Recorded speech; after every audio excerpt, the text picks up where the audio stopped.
Get ready to spend the next 2 hours with our three sports-loving ladies, Mia O'Brien, Lauren Brooks, and Taylor Dahl. Hey, hey. This is Helmets and Heels On 1010XL, switched on by First Coast Lighting and Fans. Upscale lighting, fans, and home decor. Show me what you got, pretty lady.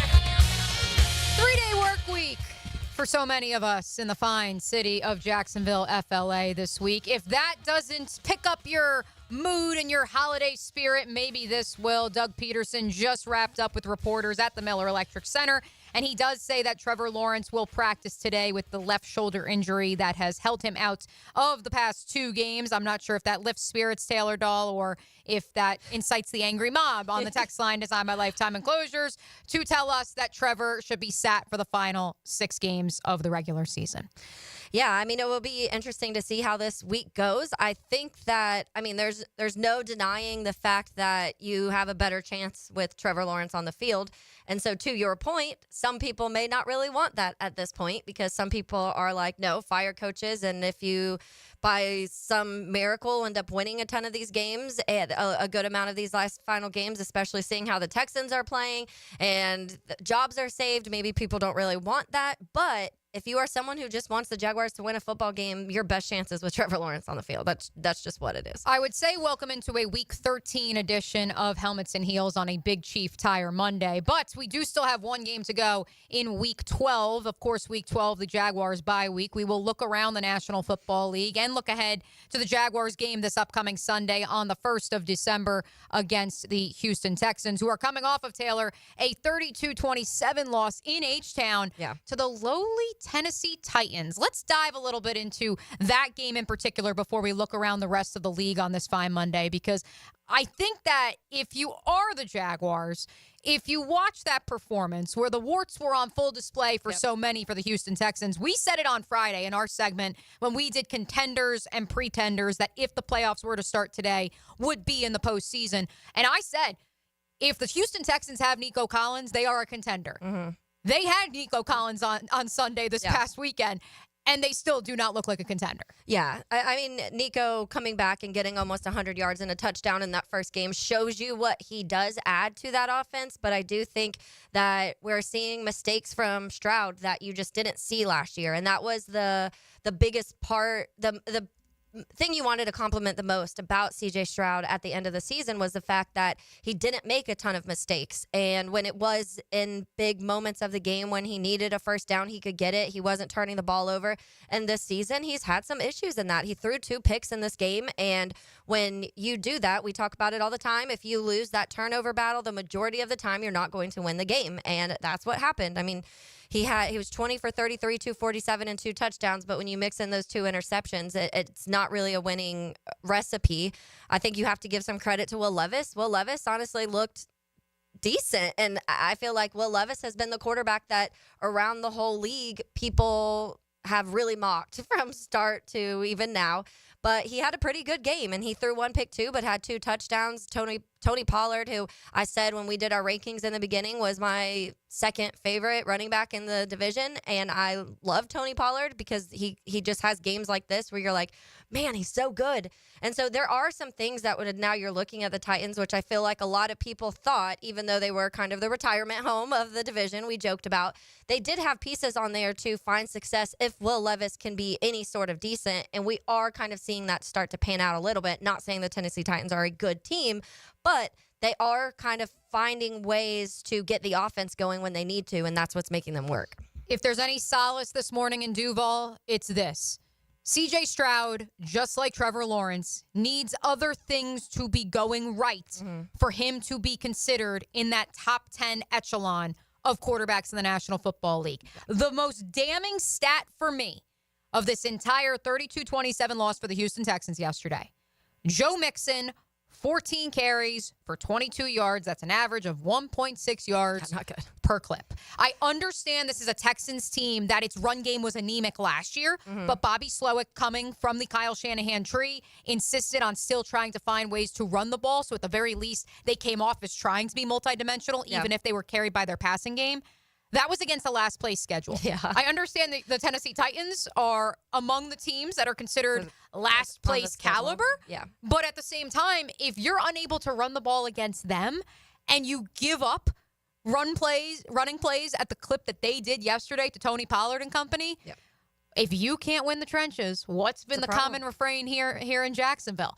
And that's where it doesn't matter if you have the God-given ability of a C.J. Stroud or a Trevor Lawrence. If you don't have a run game and if you can't stop the run, it does not matter. And that's what the Houston Texans saw yesterday firsthand. Yeah, and I said week 1 when the Bears played the Titans that the Titans their defensive front was good. And I'm like, I think some people are going to be shocked at how that front defensive line for Tennessee, how they've kind of reshaped it. And they looked, even in week 1, looked like they were going to be able to be pretty dominant. And then here they are in the top 10 of yards allowed on the ground because they've been able to do that all season now. And going against teams who are really good at running the ball, like we've seen these games from Joe Mixon of him, what he can do on the ground. And if you're able to contain that, then it makes the Texans have to throw and be forced to throw, which to your point, Mia, we said that here at the end of last year when it just felt like the Jags could not run the ball and it felt like it was just this massive hole in what the offense was. That's other teams too. Other teams deal with the same exact things no matter who your quarterback is. If you're unable to get the ball going on the ground and you're unable to protect your quarterback, you're not going to win a lot of games. It's just that's the league we are in right now. Which brings us to last night's Sunday night football game. And look, we're going to do a much bigger dive. I won't say deep dive. We'll do a much bigger dive and a look around the National Football League a little bit later here in the 12 o'clock hour of Helmets and Heels. But I do want to tie those two things together. Oh, running the ball? Running the ball team that can run the ball. in Philadelphia, running the ball in Detroit has masked a whole heck of a lot of deficiencies. I don't think the Detroit Lions have all that many deficiencies. Yeah, if you can pinpoint one, maybe it's a young secondary. Maybe it's a lack of pass rush outside of Aiden Hutchinson, who, of course, is done for the year, presumably. In Philly, I said it watching the Sunday Night Football broadcast last night. Right now, with the way that team is operating with Jordan Mailata back in the lineup off of IR, their weakest link is their head coach. And he is masked by the play of Saquon Barkley, the run game as a whole. And also, for what it's worth, I know we overlook A.J. Brown and Devontae Smith, who I know did not play in this game because we are so fixated on the acquisition of Saquon Barkley and what it has done for that offense. And to an extent, what Vic Fangio's signing in Philadelphia and the revamping of that defense, what that's done for them. But make no two mistakes about it. You'd be hard-pressed to find a better 1-2 punch in the passing game in the National Football League outside of A.J. Brown and Devontae Smith, too. Yeah, and that's been the conversation since they went and they did this. We saw how Jalen Hurts was struggling in the beginning, and they went and they got him A.J. Brown and Devontae Smith, and that automatically made this offense better. And then they said, we need to be able to run the ball because we get it. Jalen can run, but you don't want to get your quarterback killed. And this has been a conversation when it comes back to Lamar Jackson in Baltimore of it's good that you have a quarterback that can use his legs and that he can make these big plays on the ground, but you don't want it to have to be forced to do that. So they went and got division rival Saquon Barkley. I mean, the Giants have to be just miserable watching this happen, but 255 yards on the ground is incredible to watch. And I think he already surpassed his season, like his career high in yards. And we still have a lot of games left. And that just shows too how dysfunctional the Giants offense had been, because you do have this running back that, yes, still was surpassing when healthy 1,000 yards. But look what he's able to do, and not even just on the ground in the pass catching game too from scrimmage. The Giants, by the way, they did run for 76 yards yesterday on the Tampa Bay Buccaneers, albeit in a 30-7 Saquon loss. had that in one play. Yeah, exactly. Now, let's pair these things together. Yes. What do the Philadelphia Eagles have? What do the Detroit Lions, with their now 25 straight games with a rushing touchdown, have? What do the Houston Texans do not have that the Jaguars can look at this and say, hey, maybe there is, dare I say, a path to victory 1 week from yesterday? Yeah, I mean, I think that you've now seen that it's able to slow down or stop Joe Mixon, and I think that is an important thing. I also think their offensive line's been a liability all year. So when you have, obviously, Josh Hines-Allen and Trayvon Walker, who have been able to still be able to get their pressures and get their sacks throughout the season, even though it's pretty much only them still, that is something you definitely have to take advantage of, because what you are seeing is when C.J. Stroud is under pressure and when C.J. Stroud is kind of forced to make some quick decisions when he is under pressure, those are when those mistakes have come. And we saw with the Vikings game, the Jags didn't end up winning that game, but they kept it really close because they were able to slow down the run and they were able to put pressure on Sam Darnold, which forced him to make several mistakes. The Houston Texans are 1-3 in their last 4. All 3 losses have come when they have allowed over 100 rushing yards. They held the Cowboys to 64 rushing yards in their one victory. So if there is a path to victory, if you are Doug Peterson Stop the run and run. and those coaches of the Miller Electric Center, it is going to come down to the trenches, which, of course, I think is a larger philosophical conversation with whichever regime, whether it's the current one or a new one that is installed down there at at Everbank Stadium, that they will have to reckon with heading into 2025. I know they did. You mentioned at the top that Trevor Lawrence is practicing. Have we heard anything about Tank? We have not to yet. my knowledge. Okay. I apologize to those of you on the text line designed by Lifetime Enclosures, the MyBookie Digital Studio, and my personal Twitter that so many of you are asking. Unfortunately, with Doug's presser at 11:30, myself, Taylor Dahl, unable to be there. So we will keep you posted what we do hear from the Miller Electric Center, which practice is scheduled to begin. Let me make sure I get the timing right for everyone.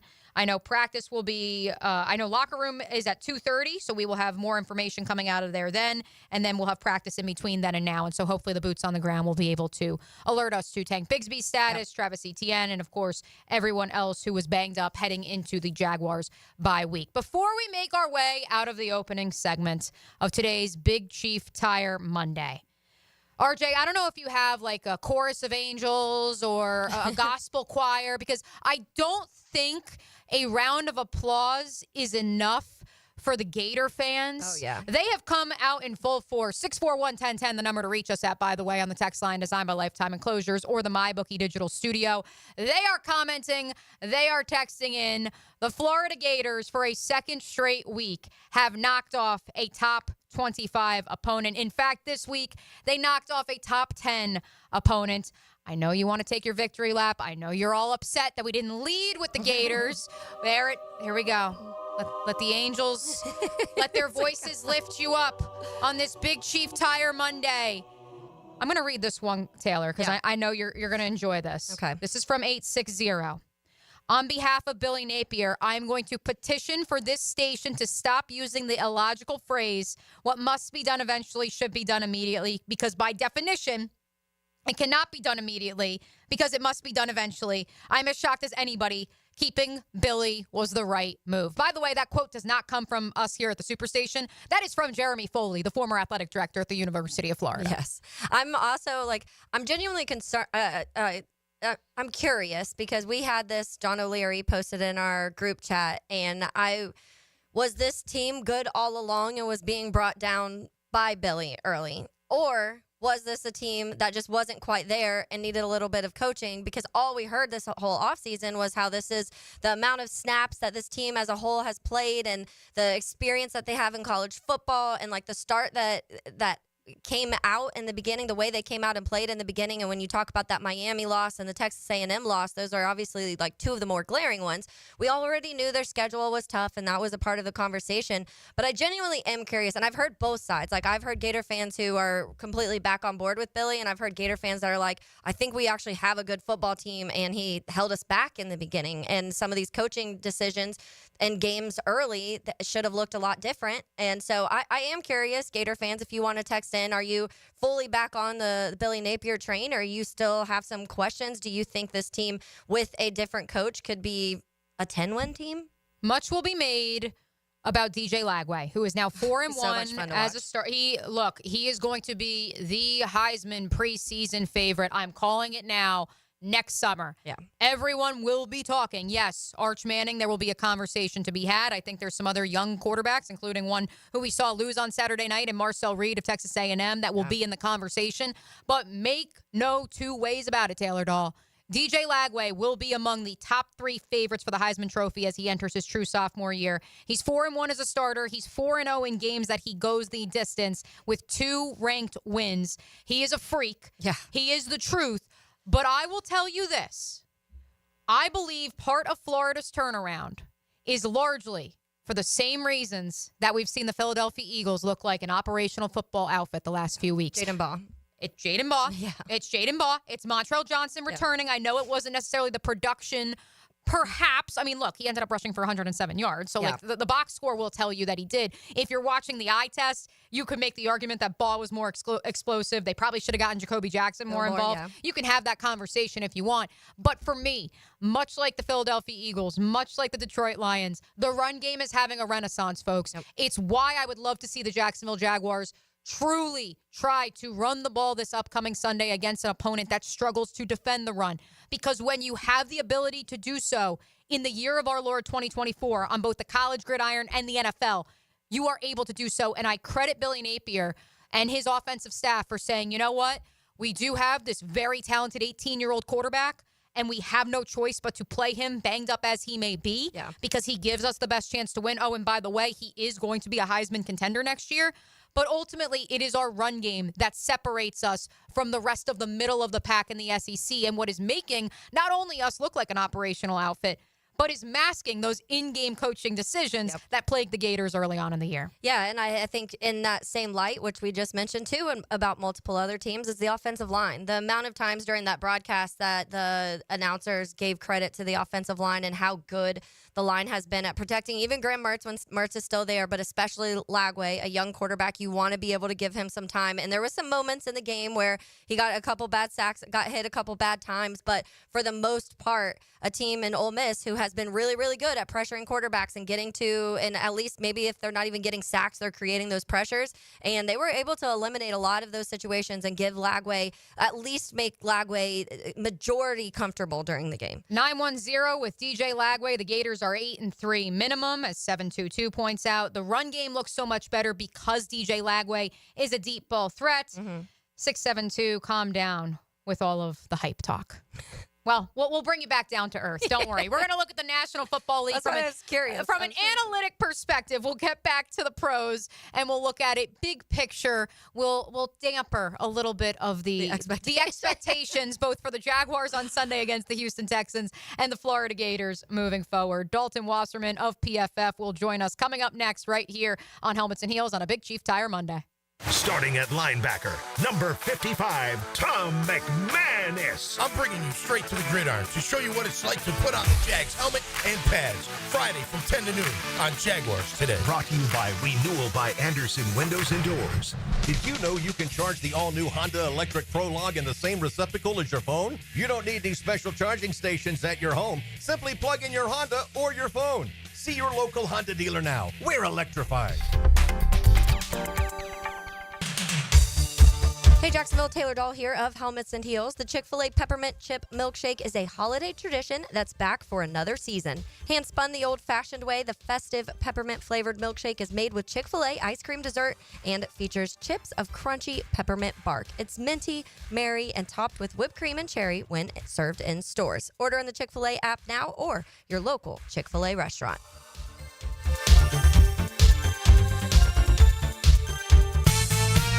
Does the building you go to work in every day need a little love and attention?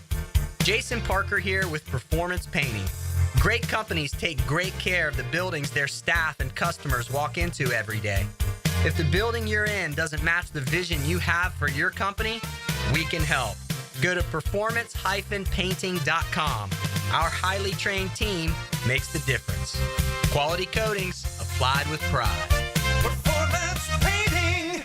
Looking to elevate your game night experience? Look no further than Best Bet. We're not just a card room, we're your destination for excitement, fun, and big wins. Whether you're a seasoned player or new to the game, we have something for everyone. Join us at Best Bet Jacksonville, Orange Park, or St. Augustine for thrilling tournaments, exciting promotions, and a vibrant atmosphere that will take your game night to the next level. Elevate your game night at Best Bet. Visit bestbetjacks.com to learn more. That's bestbetjacks.com. Now that's what I call high-quality H2O. If you want high-quality water in your home at a fair price that won't scare you to death, then talk to someone who knows water and is not a pushy salesman. Contact your local water boy, Keith. I install premium equipment and can repair or even rebuild your existing system. In a business known for aggressive sales tactics, let me show you how my approach is different. If you've got any water problems, contact the water boy at waterboyjack.com. Big Chief Tire Monday on Helmets and Heels. Where's the longest cave system in the world? The answer in a moment. There's always a good reason to compare homeowners insurance rates. You may be paying too much. Protect your home with a Southern Oak insurance policy today. Our family protecting yours. Southern Oak Insurance. With over 400 miles meandering through 3 counties, Mammoth Cave National Park in Kentucky is the longest cave system in the world. Southern Oak Insurance. Our family protecting yours.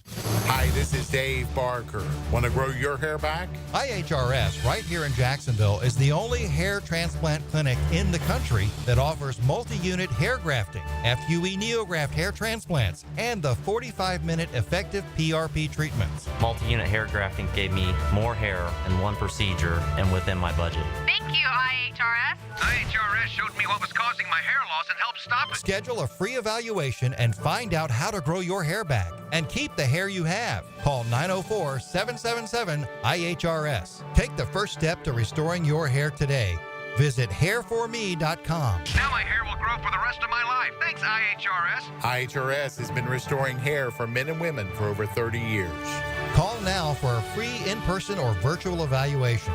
904-777-IHRS. That's 904-777-4477. Or visit hair4me.com. Hi, I'm Mac with Baker Glass.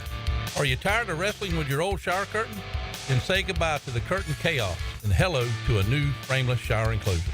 Wago Glass is clear, classy, and won't stick to you like a toddler at bedtime. Plus, it makes your bathroom look bigger and brighter. Upgrade your shower experience and step into style. Call me at Baker Glass and get ready to love your new glass shower enclosure. Baker Glass, no one treats you better. Start your week by talking teal with Tony. Hall of Fame Monday with Tony Baselli. Monday mornings at 7:20 with Dan and Jeff on the drill. Brought to you by Heritage Roofing of North Florida. Hall of Fame Quality Roofing Solutions on 1010XL. You've probably heard the saying, it's not how hard you get hit, it's whether or not you get back up. Well, I'm attorney Brett Hastings, and I have a saying of my own. If you get hit with a personal injury or wrongful death, hit back and fight to make them pay. At Hastings Injury Law, we have the experience you want if you or a loved one suffer a car or trucking accident or wrongful death. Just call 904-HIT-BACK and we'll help you get up and hit back. Office is Jacksonville. Collisions happen on every play in football. Collisions also happen every day on the road. If you need auto body repair, from a $30 job to a $30,000 job, trust San Jose Collision in Mandarin. Joint replacement surgery is always a tough decision, but relief from chronic pain may be just around the corner. Dr. George Barry here, and there's a lot to consider to make sure you get the proper diagnosis and best path back to the range of motion and mobility you had. Age, lifestyle, and overall health all play a part. Let the team at Barry Orthopedics give you a full analysis to help you make the best decision. Log on to BarryOrthopedics.com or call the office to make an appointment. With offices across Jacksonville and ready to help you feel good again, we'll get you back on the road to recovery at Barry Orthopedics. 1010XL is presented by Farah and Farah, exclusive injury law firm of the Jacksonville Jaguars. Protecting you and your family. Call 396-5555. Jacksonville. This is Helmets and Heels. Kept classy by First Coast Lighting and Fans. Upscale lighting, fans, and home decor. On 1010XL. Mia O'Brien, Taylor Dahl, we are with you till 2 o'clock. This is Helmets and Heels on a Big Chief Tire Monday. They have 5 locations around town, a family-owned local company. Be sure to check them out at wekeepjacksrollin.com. Dalton Wasserman of PFF going to join us here momentarily on the program. He is the co-host of the PFF College Football Show, so we'll have a couple questions on the NFL side, couple questions on the college side as well. If you would like to chime in on the conversation, be sure to do so at 641-1010. That is the text line designed by Lifetime Enclosures. You also can interact with us at the MyBookie Digital Studio. I see plenty of you debating. It's water is wet, Taylor. The world, it just keeps spinning. As true as the sun will rise each morning, there will be a debate on the MyBookie Digital Studio chat line regarding Trevor Lawrence and C.J. Stroud. Let's see if our next guest has an opinion on that. as we welcome Dalton Wasserman. Oh, hold on one second. We're still waiting on him. Okay, some technical difficulties. But yes, we will be joined by Dalton here momentarily. PFF is running its biggest deal of the year. From now through Cyber Monday, you can save 35% on an annual subscription to PFF Plus. Unlock PFF's premium stats, tools, expert analysis to make smarter winning decisions. Dive into fan favorites like that mock draft simulator. Oh boy. Oh yeah. We're talking. Here we go. We're talking mock draft simulator. Taylor Dahl, industry-leading fantasy tools, betting projections, and exclusive insights from the experts. Don't wait. Head to subscribe.pff.com. Use promo code SCORE35 before December 2nd to grab this deal. Mock draft simulator season. Oh, baby, it's here. Did you just see anybody on the college front this weekend who you said, whether it's for the Jags or the Bears, maybe this is a guy to look for as mock draft season begins? I haven't fully started doing my mock life yet, Mia. I've been holding out a little bit of hope. So obviously there's people that here and there I'm noting down, and I'm like, a lot of trenches, because I think for honestly the Bears and Jags, I've talked a ton about that's where I want to look at. Because even if you're talking about the Jags right now, and I know a lot of people have been happy with Brandon Sheriff's play and about Ezra Cleveland's play, but you also have to start looking forward to the future. And obviously that defensive line is, you feel like, is going to need to be a topic of concern. But I think that's when I'm watching more trenches right now in college football than I feel like I have ever watched the trenches. Hey, and for good reason, because what did we just spend the whole first segment diagnosing between both the college game and the NFL game? You've seen the rise of certain programs and certain teams based off how efficiently they can run the ball, not by the play of the quarterback, but by how well they can run the ball. I know the run game left a little bit to be desired in Chicago yesterday, Taylor Dahl, and so perhaps that's an outlier, or maybe it's just the nature of Caleb Williams perhaps elevating the play of the Chicago Bears in a 30-27 overtime loss to the Vikings. Yeah, I think honestly the Vikings were trying to decide, and when I did the podcast earlier in the week with Tyler Fornes, he covers the Vikings on a lot of different things, and he pretty much said, are they going to focus on the run, or are they going to let Caleb go wild? And they let Caleb have one of his best career games to date. So I guess they chose that, and they chose the Caleb life over Swift life. Can Caleb elevate the play of those around him? Can Trevor Lawrence? Can C.J. Stroud? And chicken or the egg, the run game or the quarterback? Let's ask our next guest. Now, another great guest on the Garber Auto Mall phone line. Hello. We can wiggle it. All right, as we said, we are joined by Dalton Wasserman of PFF. Dalton, thanks so much for hopping on with me. I really appreciate it. Absolutely. Appreciate you having me back on. Thank you. Of course. Let's talk. I want to get to both college and the NFL, but I do want to start with college football because it was an exciting weekend around here, as we are also the home of the Florida Gators. And this has been a conversation as early in the year, people were chanting fire Billy Napier, and now those talks have kind of shifted a little bit, and you're seeing what this young quarterback and DJ Lagway can do behind this offensive line, and Jaden Baugh in the run game. So what are your thoughts on the Florida Gators situation and where Billy Napier stands? I have to give him a ton of credit. Obviously, they've had the hardest schedule in the country this year, and it's really held up its end of the bargain. But the fact that he's gotten that team to play with such spirit in what could have been some of the darkest times in Gators history, honestly, when you talk about between the quarterback situation and the 3 losing seasons in a row before this, and just everything, the defense and everything that's gone on. And I'll tell you, I know Lagway's obviously given him a spark, and he's a young kid who's obviously the future there. But I think I just see just good team football finally being played. And I don't think we've seen that in a while from the Gators, especially on defense. And I thought that was actually their biggest issue, especially over the last year and a half.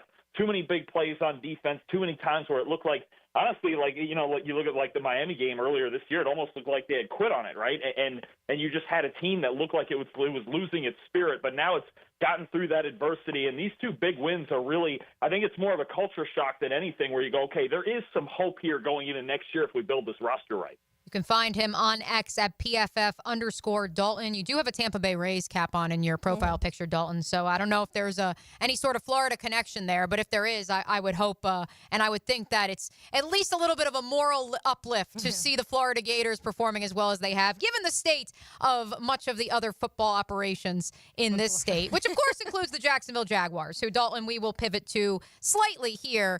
If the season were to end today, the Jacksonville Jaguars would have the #1 overall pick for the 3rd time in 5 seasons. Given that you cover the college ranks and the NFL ranks, if you're the Jaguars with the 1st overall pick, Dalton Wasserman of PFF is selecting two-way superstar Travis Hunter from Colorado.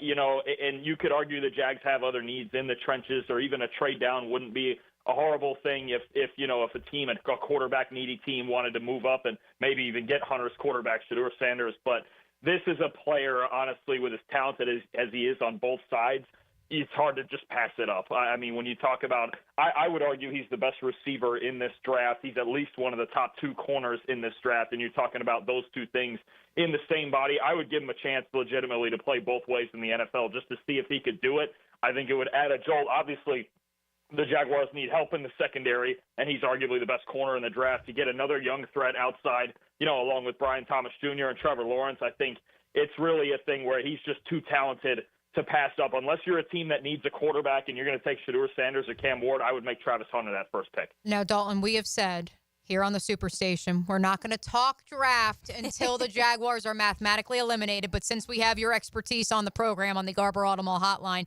we'd be remiss if we didn't ask more. And so, yes, I think that I'm in the same boat as you, especially watching what Travis Hunter was able to do, albeit in a loss this weekend. I don't think there's any question that he can play both wide receiver and corner at the next level. My question for you is, if you're the Jacksonville Jaguars, are you slotting him in as a starting corner opposite Tyson Campbell and you're finding packages for him at wide receiver? Or is he a starting wide receiver who maybe you bring in dime packages? I got to be honest, from what I've seen this year, especially as long as he's healthy, I don't know that I can rule out him being a starter or maybe a guy who plays 75% both ways. I mean, it's so interesting, and it's one of the most fascinating draft stories I think we've ever seen because, there are guys who have dabbled in it, right? Obviously, back in the day with Charles Woodson, or more recently, guys like Miles Jack or Adoree Jackson, but it was very clear which one they were better at, right, and which side of the ball they were going to play. And in all those guys' cases, it was defense. But I think in the case of Hunter, there's serious debates about whether he's better as a receiver or a corner because he's so darn good at both. And if you had a guy who could play 100 snaps like that, right? It's the Shohei Ohtani thing. You go, well, it's only a theory at this level, but, until it's not a theory. And what if he could go out there and do it? I mean, right now he's playing close to 130 snaps a game both ways. I mean, if that, usually there's more college snaps in a game than NFL snaps. You go, even if he were to give you 90 to 100 at the level that he can give you, that's incredible value. So I think it's something unprecedented. I think it is possible you could see him at least give it a shot to play 75 to 80% of the snaps on both sides of the ball. So where are you leaning in the Heisman then? Because that's the conversation of this two-way player who's playing at a very high level on both sides of the ball. And then you have Ashton Jeanty, who pretty much dominates every single statistical category when it comes to being able to run the ball. Where are you leaning in for that Heisman race? I think unless Jeanty does something absolutely historical in these next two games, he's going to play this week, and then he's going to play most likely UNLV in the conference title game out there in the Mountain West. Unless Jeanty does something historical, I would lean towards Hunter. I mean, you're just talking about a guy, he's in the top, I think, 7 or 8 in both our receiving and coverage grades, which is incredible. I mean, you're talking about an elite player on both sides of the ball, over 1,000 yards receiving, the interceptions, the pass breakups, the coverage. He might be the best pure corner in the country, too. I would lean towards Hunter. I totally understand if someone votes Jeanty based on the season he's had, and he's just an incredible kid, an incredible talent. He's going to be a first-round pick even as a running back. I get the votes for Jeanty. I would lean Hunter, but I don't think there's anybody other than those two who should win it. Couple more for Dalton Wasserman of PFF. You can find him on X at PFF_Dalton. He joins us via the Garber Automall hotline. Dalton, before we segue to the NFL, because you tweeted out a very fascinating statistic that relates to the Jaguars and the Texans matchup this upcoming Sunday, I'm curious, who was your biggest riser of the penultimate college football weekend? Who was your biggest faller? You can take that question and run with it. You can either say a team that surprised you, a player who surprised you when it comes to draft expectations this upcoming spring, or perhaps somebody who took a step back, or a team that took a step back. I'll give you a team that's a riser. Arizona State, that story's incredible. I know a lot of the focus has been on other underdogs like Colorado and Indiana and BYU, but Arizona State beating BYU, being 9-2, and being in the driver's seat to go to the Big 12 title game is an amazing story when you consider, that program before Kenny Dillingham got there was left in shambles with a boatload of NCAA violations and things like that. And last year they were 3-9, and they competed hard, but you could see there was a severe lack of talent. that's one where it's an incredible, maybe of all of the teams we've talked about that are in the playoff race and that have been talked about for the last month as big, Cinderella stories, maybe the biggest one out of all of them. And I can tell you, they play really hard and they've got serious talent on offense. Arizona State's an incredible story right now. And I think a faller, honestly, has to be the other side of that Gators game we were talking about in Ole Miss. I mean, Ole Miss, I came into the year thinking they might be a top 5 team and a legit national title contender. And to just have losses on your schedule to teams like Kentucky and Florida and all this talent on defense, and now this is the year that the offense took a big step back, I think there has to be serious questions about, where Ole Miss goes from here and how they get over the hump if they couldn't do it this year with so much talent that they brought in. Yeah, I loved the Arizona State end zone, by the way. Those looked so cool. Let's pivot over, get a couple NFL questions for you, Dalton. So when we're talking about here the Jaguars, I think most people had way higher expectations of what this season would look like for Jacksonville. But for you, when it comes to those analytical numbers, the PFF side of things, what have the numbers said about who this team is? Is it a lot of unlucky things? Is it coaching? Is it just people not having quite the seasons they needed? What have you seen? All of the above. I mean, that's kind of where it's at with them. Last year the offensive line was a clear problem in their inability to run the ball, and that's only carried over because they only got one new starter in Mitch Morse up there up front. Now, obviously, they've traded Cam Robinson, and it's just kind of gone downhill up front. But this defense, it's just, especially in the secondary, it's just been Swiss cheese all year. The coverage, and what I don't understand is Ryan Nielsen continuing to lead the league in their rate of using man coverage when they just aren't equipped to do that. They just keep lining up one-on-one against the league's elite receivers and getting torched, and nothing changes. So I don't know what the philosophy is on defense. I think they're definitely short on talent. I like the linebackers. I have to like Josh Hines Allen. Tyson Campbell, we've seen before, is a good player. But, I think it's another reason that Travis Hunter might be a good ad to go, okay, now we have Hunter and Campbell in the secondary. This is a real threat. But both from a talent perspective and a schematic perspective, I don't really understand what's going on over there on defense. And it's really, nothing's changed all season. There's been no adjustments, and this is why we've gotten where we've gotten. As we wrap with Dalton Wasserman of PFF on the Garber Automall hotline. Dalton, you tweeted this out yesterday, called it the disturbing stat of the night. Over the last 6 weeks, the Houston Texans have only scored one offensive touchdown in the second half of a game. Are you suggesting that we could, A, be seeing another collapse of the front runner in the AFC South for a third straight season, and or B, the Jaguars may have a shot this Sunday? I think they do have a shot this Sunday because of the way the Texans offense is playing. And I've seen splits where teams struggle maybe in the first quarter, maybe they struggle to finish games, but the Texans, the numbers I'm looking at, even for the whole season, not just the last 6 weeks, they're a top 5 offense in the first half and a bottom 5 offense in the second half. And I don't know what the difference is coming out of halftime where all of a sudden they're just completely ineffective. You just mentioned it. They've scored one second half touchdown the last 6 weeks.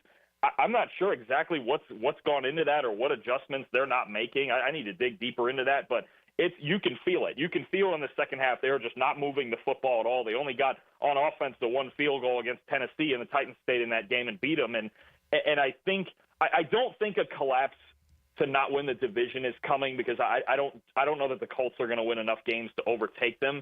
But as this Texans team is right now, I don't see them winning a playoff game. I don't know how they get further than the first round without serious improvement. And that includes from C.J. Stroud. His struggles are a big part of this in the second half of these games. So it's all the way around. The pass protection's obviously deteriorated. Injuries to the receiving core haven't helped. But it's just the entire operation on offense right now is very concerning to me. Again, they probably squeeze by and win the division with 9 or 10 wins, but there's several teams in the AFC that I look at before them as far as prime contenders. Yeah, it is an interesting storyline just because of what we saw the last 2 seasons with the Jaguars and then the Titans the previous season. But again, Dalton Wasserman of PFF, he is the co-host of PFF College Football Show. So thank you, Dalton, for joining us again. We really appreciate it. For sure. Appreciate you having me on, as always. And again, you can find him on X at PFF_. Dalton does a great job on both the NFL and the college side. Speaking of the National Football League, let's take a look around the league. We asked Dalton who were our highest risers, our fastest fallers on the college side. Let's do that for the NFL coming up next on a Big Chief Tire Monday right here on Helmets and Heels. Mia here for MyBookie. Another terrific betting weekend in the books, and we have a smash-mouth football game on Monday Night Football. It's the Harbaugh. The Baltimore Ravens travel cross country to take on the Chargers. The Birds are 3-point favorites, and the over-under game total 51 points. But we're going back to the Monday well on a same-game parlay here. Nobody can run on the Ravens, and Justin Herbert has a connection with tight end Will Dissly. Give me Herbert over 255 passing yards and Dissly over 40 receiving yards for a same-game parlay bet plus 173. That means on a $100 bet, it returns $273. MyBookie has the best sign-up bonus in the industry for Florida bettors. Our listeners can sign up and use promo code 1010XL to claim a bonus that doubles your money on your first deposit up to $1,000. That's promo code 1010XL to claim your double deposit bonus for Monday Night Football. Bet anywhere, anytime, and make your season a winning season with MyBookie. At Hodges Mazda, they are proud of their solid reputation in the Jacksonville community. As your hometown Mazda dealer, their high customer service standards and their huge inventory of new and used cars provide their customers a consistently first-rate car buying experience. Lauren Brooks here, their professional, non-commissioned sales team puts your best interest first without exception. And all new car purchases include the Hodges Mazda Protection Plan. Visit them online at hodgesmazda.com or stop in today during Mazda's A Season to Move You event and discover the Hodges Mazda difference. If you suffer from constant burning, tingling, or numbness in your hands or feet, it could be a serious condition called neuropathy. I'm Dr. Nathan Riddle, DC with Riddle Wellness in Ponte Vedra. Neuropathy is treatable, and we have seen great results by using state-of-the-art, non-invasive therapies to target damaged nerves, reduce symptoms, and improve nerve function. Call 904-395-5598 to schedule your free consultation today and learn how you can live pain-free. Call 904-395-5598. Mia here, and when I was buying a new construction home last summer, there was no question. Dreamfinders Homes was the builder for me. A big reason why, their unbeatable interest rates. Right now, you could take advantage of a 2.99% year one rate. Wow. Find your dream home, take advantage of unbeatable rates, and move in today. I'll say it again, 2.99% year one rate. Dreamfinders Homes, the official home builder of the Jacksonville Jaguars. It's a Helmets and Heels Big Chief Tire Monday. Oh my God. Oh, what's that horrible smell? Sorry. We've been waiting forever to have our septic tank pumped. Call Duck Duck Rooter. We don't make you wait. When you're stuck, call the duck. DuckDuckRooter.com. Our slogan, Know Before You Blow, applies to more than just DUI cases. Hi, I'm attorney Lee Lockett of Lockett Law. Battery charges can result in jail time and criminal convictions too, so know before you blow a gasket and hit a loved one or a stranger. Drug crimes like possession of marijuana and cocaine will land you in cuffs too, so know before you blow. In a boating under the influence case, you also have the option to blow or not to blow. So know your options. Know before you blow. Go to knowbeforeyouBlow.com now. Offices Jacksonville. Post-game Monday on 1010XL is brought to you by Dandy Foods, makers of quality fresh sandwiches and home of the good stuff. Instant Keys. You don't have to go to the dealer. Instant Keys comes to you. Instant Keys saves the day if you have lost or broken keys. They can program new keys and remotes for nearly every make and model of vehicle at a fraction of the dealership cost. Fast, honest, and reliable locksmith service. Call 722-1111. Instant Keys. Instant Keys. You don't have to go to the dealer. Instant Keys comes to you. Baloo here for Smoonez Vision. Why Smoonez Vision? Well, I've been with Dr. Neil Smoonez now since I got back to Jacksonville in 2006. 37 years of experience he has. Smoonez Vision is a family organization that focuses on personal high-quality medical and surgical eye care. Dr. Catherine Smoonez is fellowship trained in cornea and cataract surgery and all refractive surgery. Combined, that's 30 years plus in laser eye surgery. Visit SmoonezVision.com today. Here you can see. This State in Sports History is brought to you by Southeast Orthopedic Specialists. On November 25th, 2019, NFL quarterback Lamar Jackson becomes the first QB in NFL history to throw for 3,000 passing yards and rush for 1,500 yards in his first two NFL seasons. Come on, admit it. Almost everyone you know seems to be playing pickleball now, right? So whether you just want to learn how to play or you're ready to show off your elite pickleball skills, the Y is the place for you. Visit our brand new McGuire Family Pickleball Center at the Brown Family YMCA in Ponte Vedra Beach. 5 top quality outdoor courts and 3 amazing indoor courts where you can learn about dinks, billball, falafel, the kitchen, and more pickleball slang at the Y.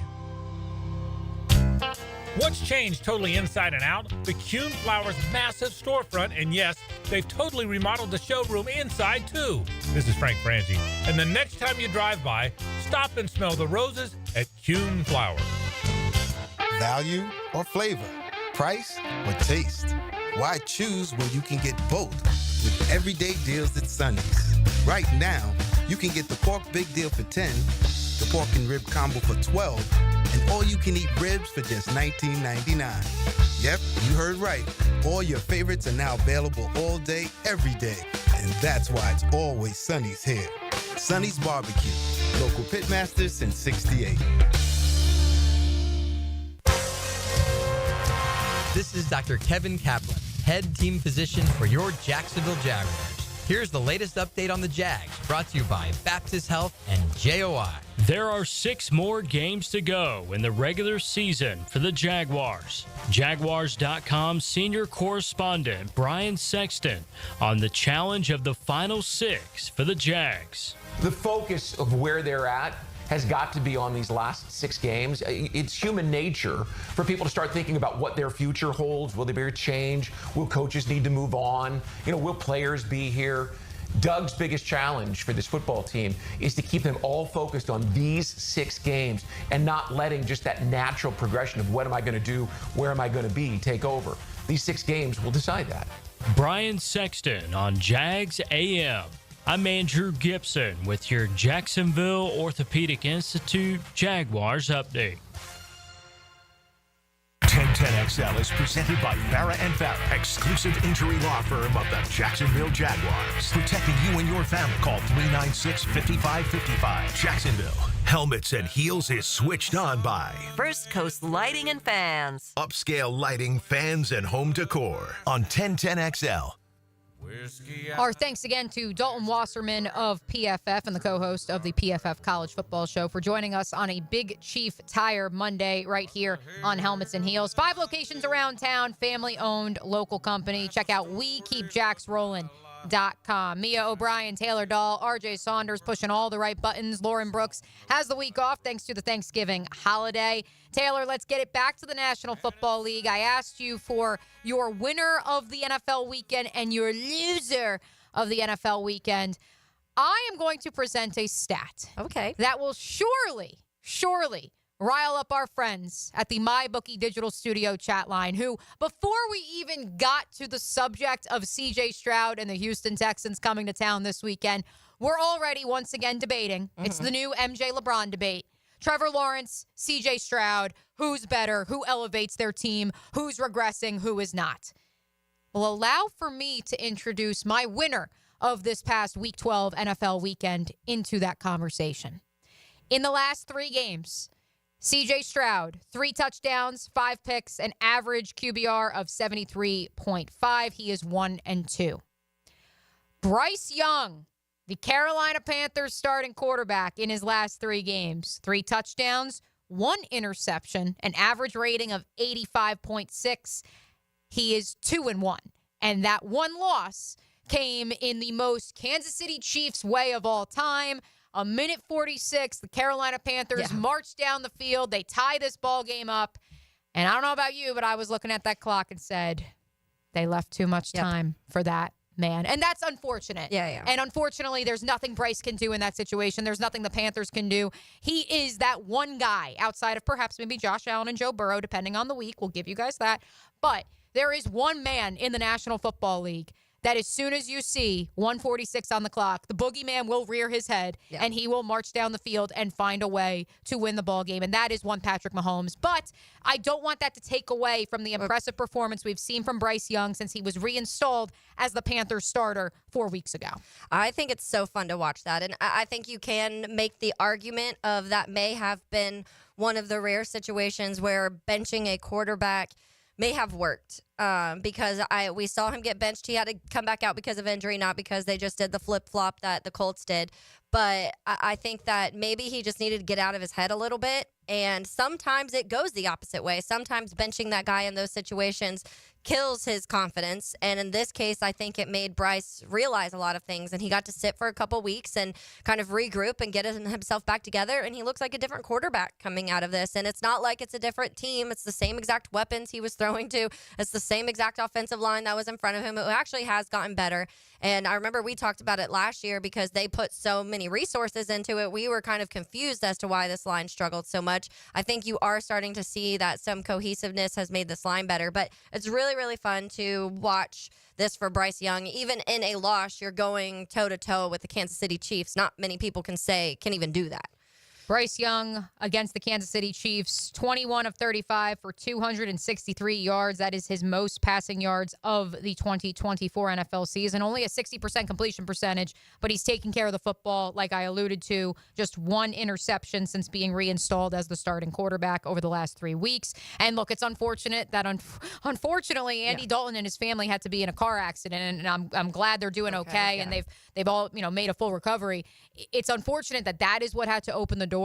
But it does give credence to the idea of maybe you do need to take a seat, watch from the sideline, especially with a new offensive operation coming in under Dave Canales and an offensive operation that clearly is showing patience to the point that I think if you're the Carolina Panthers, if both Shedeur Sanders and Cam Ward are already off the board, you don't have to feel like you're reaching for a quarterback because at the very least, Bryce Young has showed you something that suggests that if you can build the operation around him and find consistency and continuity going into 2025, you could at the very least allow for him to re-audition for the starting role. Yeah, and I think that you have to give him credit because it's also a team that most people were just like, okay, there's the number one pick again because that's what it looked like they were. That's what it looked like they were in the beginning.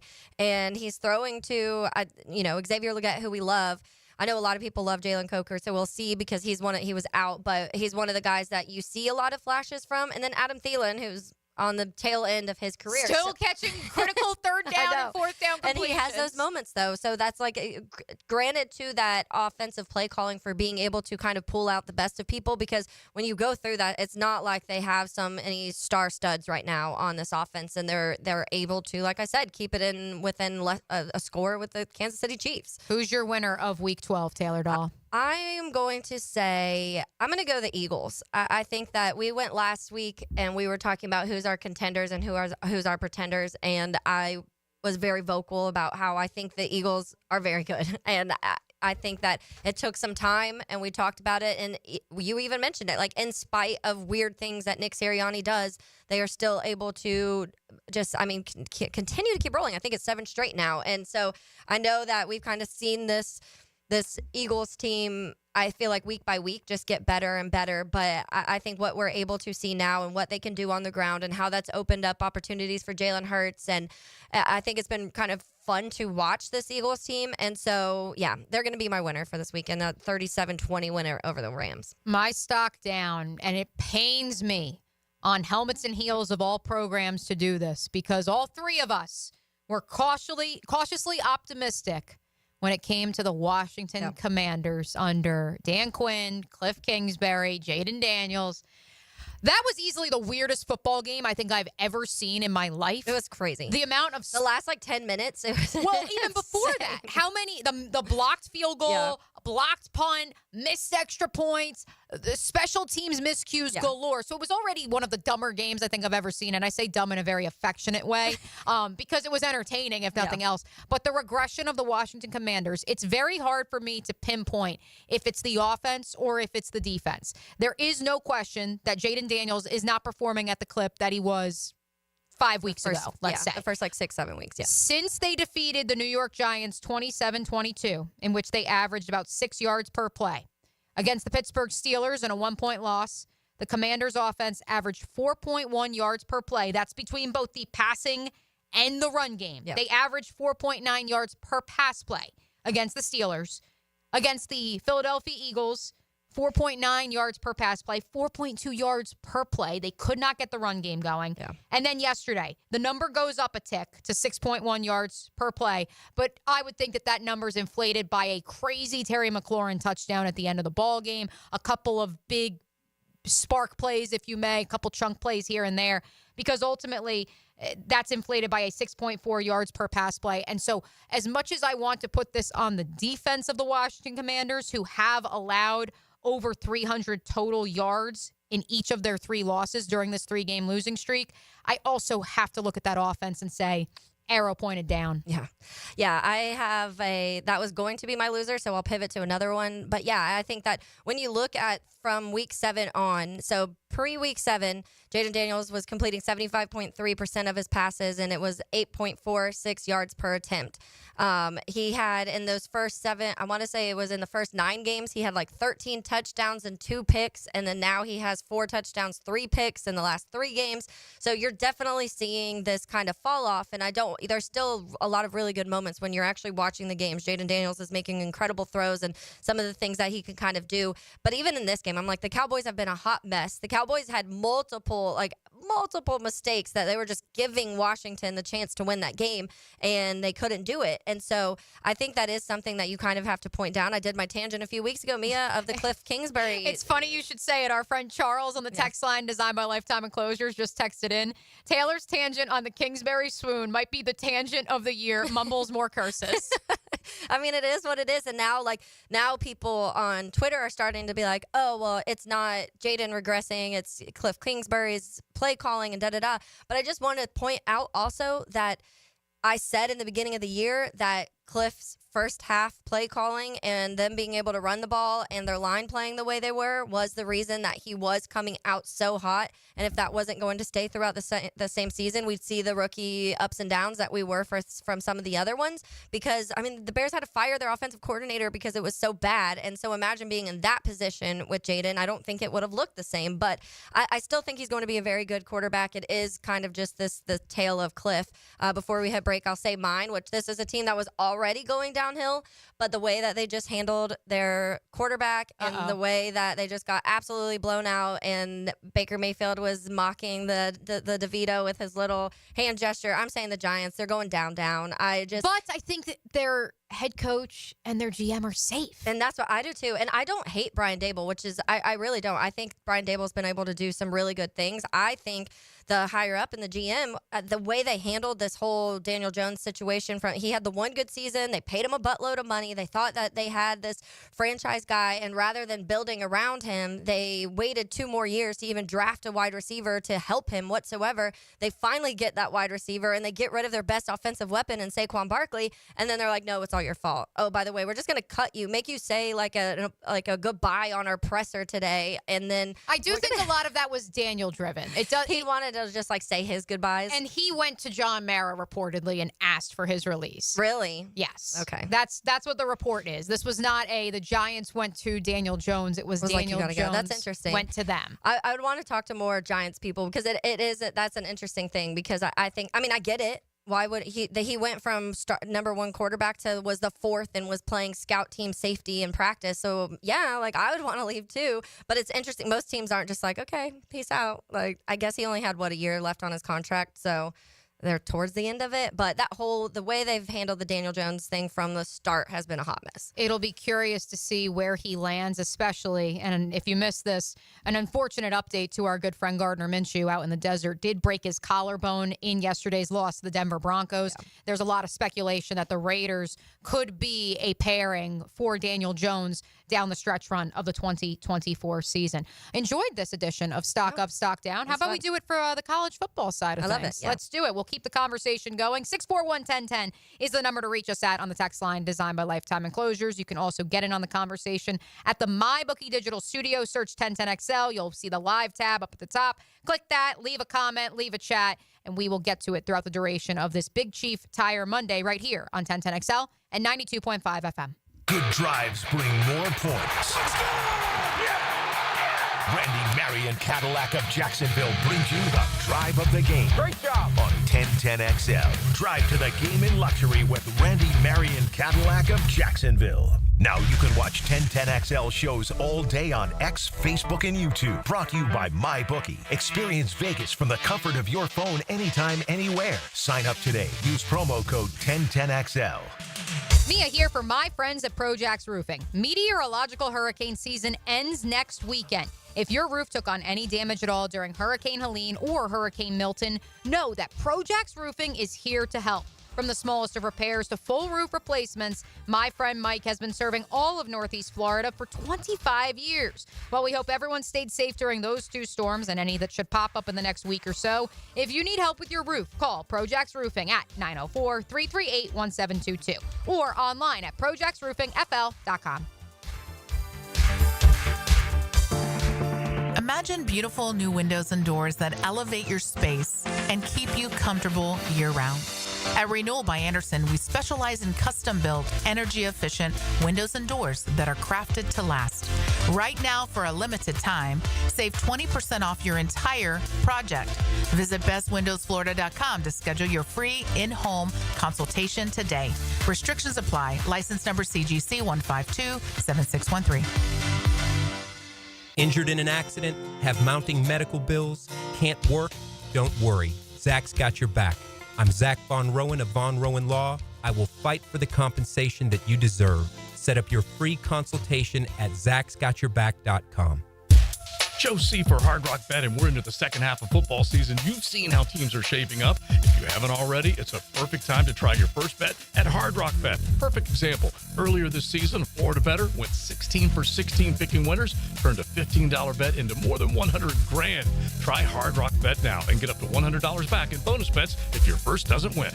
Offered by the Seminole Tribe of Florida. Must be 21 plus and physically present in Florida to wager. Terms and conditions apply. Concerned about gambling? Call 1-888-ADMIT-IT. Helmets and heels. It's a Big Chief Tire Monday. The local Jacksonville shop for fair prices and service you can trust. Hacker here. A couple weeks back, I received an invite. Not just any invite. It was to be the guest speaker at Awaken 180's virtual town hall. Every team member was there. The owner, Paige, my coach, Kate, and what seemed like 100 people from Awaken 180. My surprise? They invited me to stay for the full town hall. They talked client successes, company goals, future plans, you name it. There was nothing to hide. They all had one common goal of how they can help people better. It was amazing to hear, and it was amazing to see how happy and team-oriented everyone was. I mean, I already knew my coach had that mindset, but I thought I had the best one. Nope, they're all the best ones. That's the beauty of being company-led, not a franchise who often only looks at the bottom line. I suppose that's why Awaken 180 is now celebrating 10 years and has helped over 23,000 clients like me, Mike Dempsey, and Matt Hayes. See it firsthand while you're losing weight with the solution for weight loss. Awaken180weightloss.com.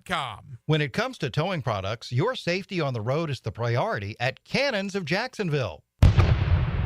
Whether it's a heavy-duty tow hitch, trailer frame, wiring, gooseneck, tow bar, or any other towing accessory, Cannons has decades of experience to ensure your towing setup is installed with precision and reliability. Visit cannonsofjax.com to explore a range of products and schedule your installation. Cannons of Jacksonville, your trusted partner for a smoother tow. How hot is the surface of the sun? The answer next. Does your homeowner's insurance company contact you before, during, or after a big storm? If not, then it's time for you to contact Southern Oak Insurance. Find us online at southernoak.com. Our family protecting yours. Southern Oak Insurance. The average temperature of the surface of the sun? About 10,000 degrees Fahrenheit. Southern Oak Insurance. Our family protecting yours. David Lane here again for Southeast Orthopedic Specialists. After several surgeries for age-old issues, mainly my back and shoulders, there's no doubt that Southeast Orthopedic Specialists is my sustaining resource for living pain-free. Take it from me, and I'm being really honest here, there's no better orthopedic facility here in Jacksonville. Relieve pain and get back to life. Southeast Orthopedic Specialists. WJXL AM Jacksonville Beach. WJXL FM Jacksonville Beach. Got a cracked windshield? Not only is it dangerous, but did you know it's also illegal? Call Baker Glass. Mack and his crew use the best auto glass in the market, and they accept most insurance. Plus, all new windshields come with a full warranty. From cars to trucks to RVs, you can count on Baker Glass to be fast and friendly. Just check out their Google reviews. Come see us at the shop on Cassa Avenue, or we can come to you at your home or business. I'm back with Baker Glass. No one treats you better. Blue here for the Blue Crab House, located right off of San Jose. It's on Jewington Creek Road. They've been around since 1996. Indoor-outdoor dining. Also, takeout is available at the Blue Crab House. Open 4:30 to 9, Tuesday through Saturday. Sunday, noon until 9. Remember, Tuesday, $2 margaritas. Wednesday, $1 oyster night. How about the blue crabs? How about my personal favorite, the Canadian snow crabs? Whatever it is that you fancy, you get it right there. The Blue Crab House. Tailgate special alert. 3 pounds of marinated chicken, 2 pounds of marinated steak tips, 2 pounds of fresh ground beef, and 2 pounds of homemade sausage for only $80 to feed your crew. For tasty tips and juicy breasts, choose Southern Steer Butcher. This is Molly McDonald with your 1010XL Southeast Orthopedic Specialist Local Sports Update. Brought to you by Advanced Business Solutions. The Florida Gators secured a crucial win, upsetting the 9th-ranked Ole Miss Rebels Saturday in the Swamp, winning 24-17. The Gators earned their 6th win of the season, clinching a bowl berth. Coach Billy Napier spoke post-game on how they earned their right to win. For me, our seniors, I told them in there just now, I said leadership is really hard. And I think these guys have stepped up in a major way. And I think that this group of seniors, there's very specific players in that group, very grateful for them, And I think we challenged the team. The way that we play today should reflect that group. The whole message this week was earn the right to win. And I think that we have to earn the right to win throughout the week. And then ultimately, when we get to the part, it's not about yesterday. It's not about tomorrow. It's not about who's on the other sideline. You got to spot the ball, and you got to go earn the right to win. It's 73 degrees at 1 o'clock. Time and temp brought to you by Bueller Air and Plumbing. Stay cooler with Bueller. 1010XL is presented by Farah and Farah, exclusive injury law firm of the Jacksonville Jaguars. Protecting you and your family. Call 396-5555. Jacksonville. Light up your lunch with Helmets and Heels. Presented by First Coast Lighting and Fans. On 1010XL. 1 o'clock hour is here on a Big Chief Tire Monday on Helmets and Heels. Mia O'Brien, Taylor Dahl, RJ Saunders, Lauren Brooks has the week off. Let's pivot back to the college ranks now, Taylor Dahl. We had so much fun with our stock up, stock down in the NFL ranks. Let's do it for the college ranks in a weekend that our friend Jeff Prosser on The Drill described as one of the most chaotic weekends between both college football and the National Football League that he has ever seen. It certainly was the case on the college front. Yeah, there was a lot of games that, first of all, I was having a blast this weekend doing nothing on Saturday watching college football. I saw you had your quad box going. Yes, I had my quad box, and so I love that because you can obviously switch the sound. So the game you do want to pay a little more attention to, you just switch the sound over as soon as it hits commercial break, you go to another.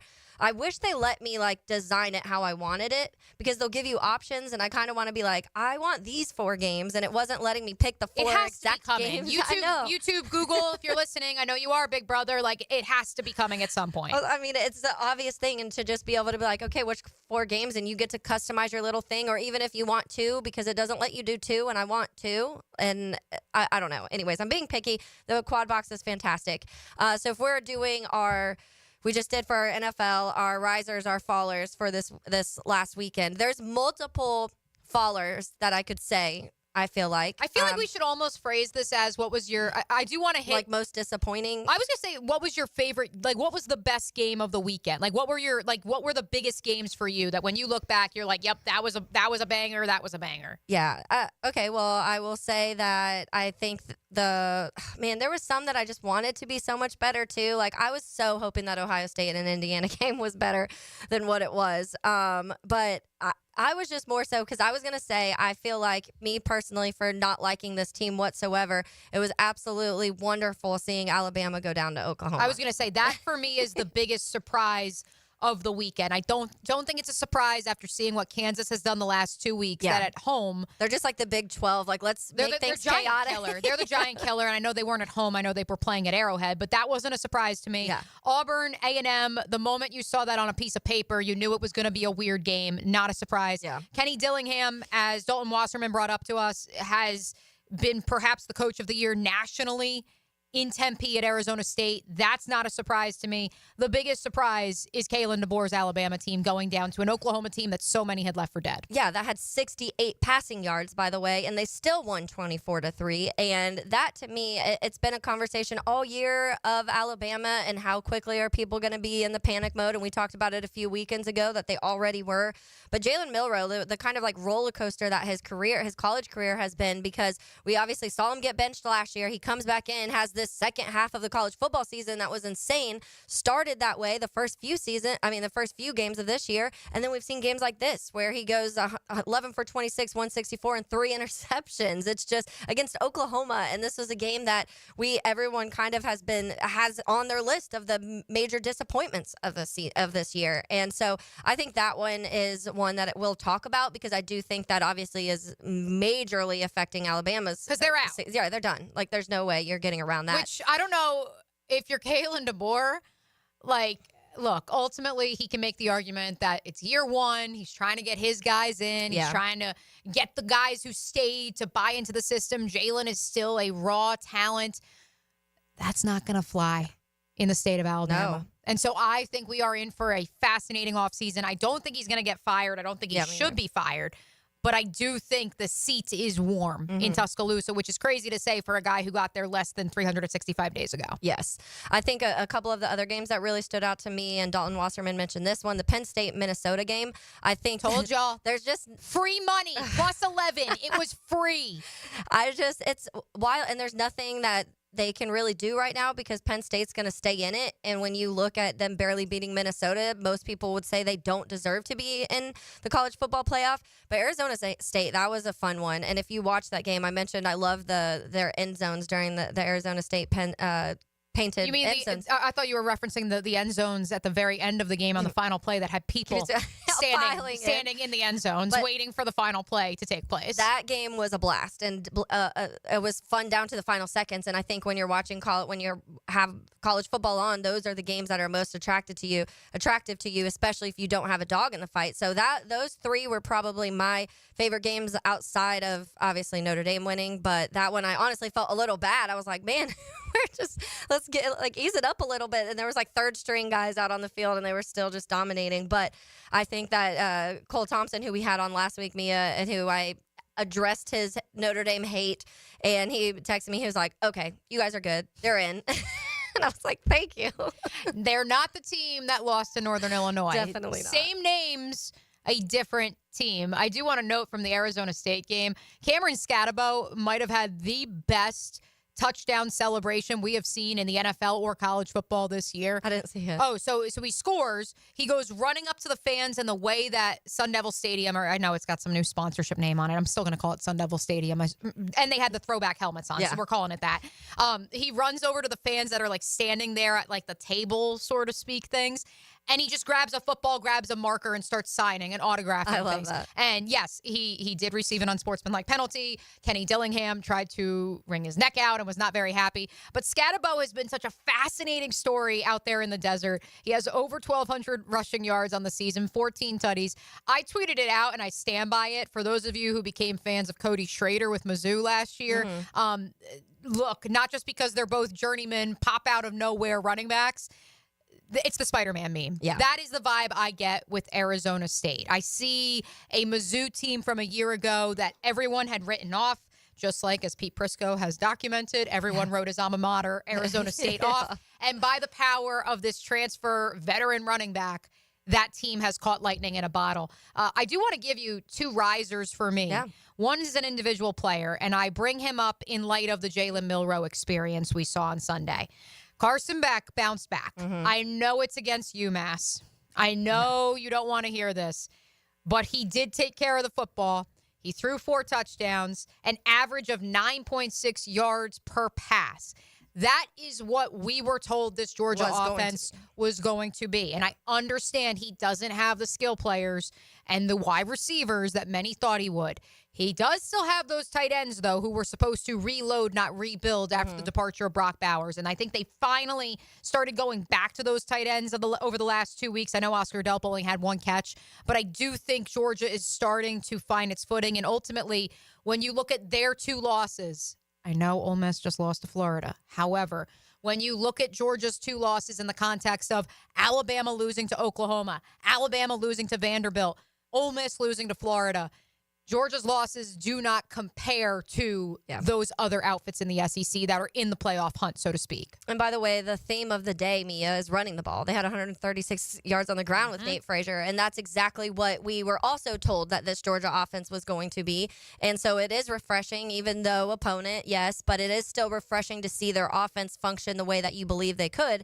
And I still think this is what you would expect out of a Georgia UMass game. It would be, if it was only a 1-score game, I think we'd be back in the disappointed area when it came to Carson Beck, but this is exactly what you do to this type of an opponent, and I feel like this is the offense that can do that. And much like Bryce Young, much like I think the patience that must be preached with Jalen Milroe, sometimes it's a week-to-week league. Sometimes it doesn't look the way you want it to look, and you're searching for that consistency. I think ultimately when we look back at this Georgia season, and we don't know how this ends, they could win the national title for all we know. I mean, right now you can make the argument they have been, even if some of their margin of victory has been not necessarily where we thought it would be, they have been one of the more consistent outfits in college football this year. What I can tell you is that there will be question marks of did they actually allow Carson Beck to play the style of offense that he wanted to play. Yeah. And maybe that's just his camp talking, but for me, it is an asterisk that we will have one way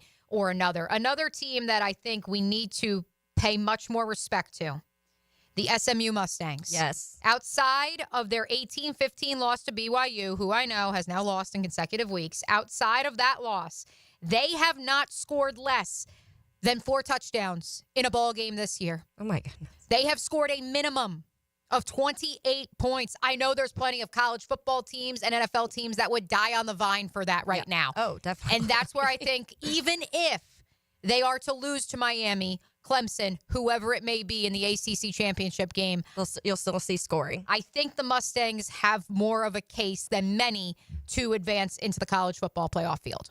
Yeah, I love that one. I honestly wasn't able to watch that one as intently, so I kept flipping back and forth because it wouldn't fit in my quad that I had.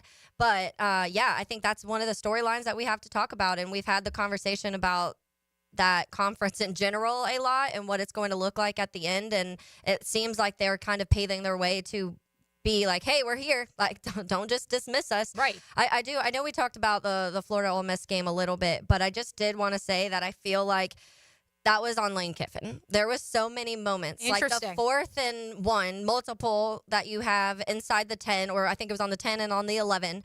On one of them, Jackson Dart is the leading blocker on this run. What are you doing? And also, why is a 350-pound defensive tackle the one running the ball in those situations? Like, I just don't understand. There was a few play calls where I was like, what is he doing? Also, take the points. At that point, you literally would have had an extra, it would have been the 3 there, and then if they didn't miss the field goal, that's 9 points that you left on the field just because I know the kick's not on you, but those play calls were. And they lost by 7. Yeah.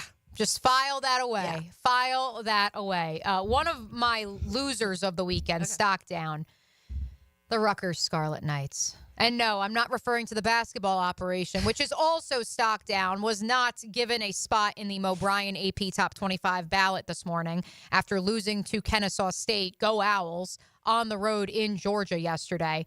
But the Rutgers football team, and I'm going to spin this because it's the arrow points down for Greg Schiano and some of his decision-making, but there's a Duval connection here, and I know many of you know where this is going. I will read for you, Taylor, the first few graphs of this write-up from Illinois' 38-31 win over Rutgers in Piscataway. Trailing by 1 at the 40-yard line with 14 seconds to play. No timeouts. Brett Bielema, the Illinois coach, sent in a play known as church. The quarterback, Luke Altmaier, was to hit a receiver who was to go to the ground immediately. The offense would rush to the line of scrimmage. Altmaier would spike the ball to set up a potential game-winning field goal. Duval's own Pat Bryant, the pride of Atlantic Coast, caught the pass at the 22, called his own split-second audible, saw a pass to the end zone. The star receiver runs across the field on the way to the game-winning touchdown with 4 seconds left on the clock en route to a 38-31 win. Greg Schiano, what are you doing? What are you doing? I thought we were past this, Rutgers, but also good on Pat Bryant. But also, I'm glad that Rutgers defense decided to collapse because, yikes, that would have been a tough pill to swallow if you're Illinois. Oh, yeah. Did you think it would even be within that? What was the spread on that game? Do you know? I think it was a close game. One? I think it was a close game. I mean, look, Illinois did check in at number 25. Yeah. Ask a certain outfit in Happy Valley. They will tell you Illinois is a top 25 team. They have a top 25 win on their resume. But yeah, ultimately, look, Rutgers is already bowl eligible. They're now 6-5. Yeah. I just thought we were past this. Yeah. I thought we were past these defensive breakdowns late in ball games. We're not. It's all right. At least there's no divisions anymore. Taylor has a tangent on the other side on this Big Chief Tire Monday right here on Helmets and Heels. Helmets and Heels. This hour is brought to you by First Coast Honda Dealers. We live the best moments from the weekend's games. That's what superstars do. Post-game Monday. Expert analysis of Sunday's game all day. Brought to you by Dandy Foods, makers of quality fresh sandwiches and home of the good stuff on 1010XL. Value or flavor? Price or taste? Why choose when you can get both with everyday deals at Sunny's? Right now, you can get the pork big deal for $10, the pork and rib combo for $12, and all you can eat ribs for just $19.99. Yep, you heard right. All your favorites are now available all day, every day. And that's why it's always Sunny's here. Sunny's Barbecue, local pitmasters since '68. Mia here for MyBookie. Another terrific betting weekend is in the books. Did we just become best friends? Yup. The Step Brothers memes will be aplenty tonight on Monday Night Football. The Baltimore Ravens travel cross-country to take on the Chargers in the Harball. The Ravens are 3-point favorites, and the over-under game total 51 points. We're going to go back to the Monday well on a same-game parlay here, folks. Nobody can run on the Ravens. Justin Herbert has a connection with tight end Will Dissly. Give me Herbert over 255 passing yards, Dissly over 40 receiving yards for a same-game parlay bet, plus 173. That means on a $100 bet, it returns $273. MyBookie has the best sign-up bonus in the industry for Florida bettors. Our listeners can sign up and use promo code 1010XL to claim a bonus that doubles your money on your very first deposit up to $1,000. That's promo code 1010XL to claim your double deposit bonus for Monday Night Football. Bet anywhere, anytime, and make your season a winning season with MyBookie. SportsForecaster.com has all the data you need to project tomorrow's winners. Register for free and track the performance of all your favorite players and teams, including all your fantasy team picks and prospects. Sports Forecaster has the most detailed player profiles on the web, precise depth charts, every transaction, every injury, every news update. No ranting or raving, no preening or barstool bluster. At SportsForecaster.com, you get the timely info you need for every game. SportsForecaster.com. Sign up for free today. Greetings from Daytona, where a band of dreamers took a strip of beach and turned it into a proving ground. The Great American Race, where year after year, greatness is the destination. Drivers, start your engines, let's go! So book your experience and soak in 500 miles of history and tradition.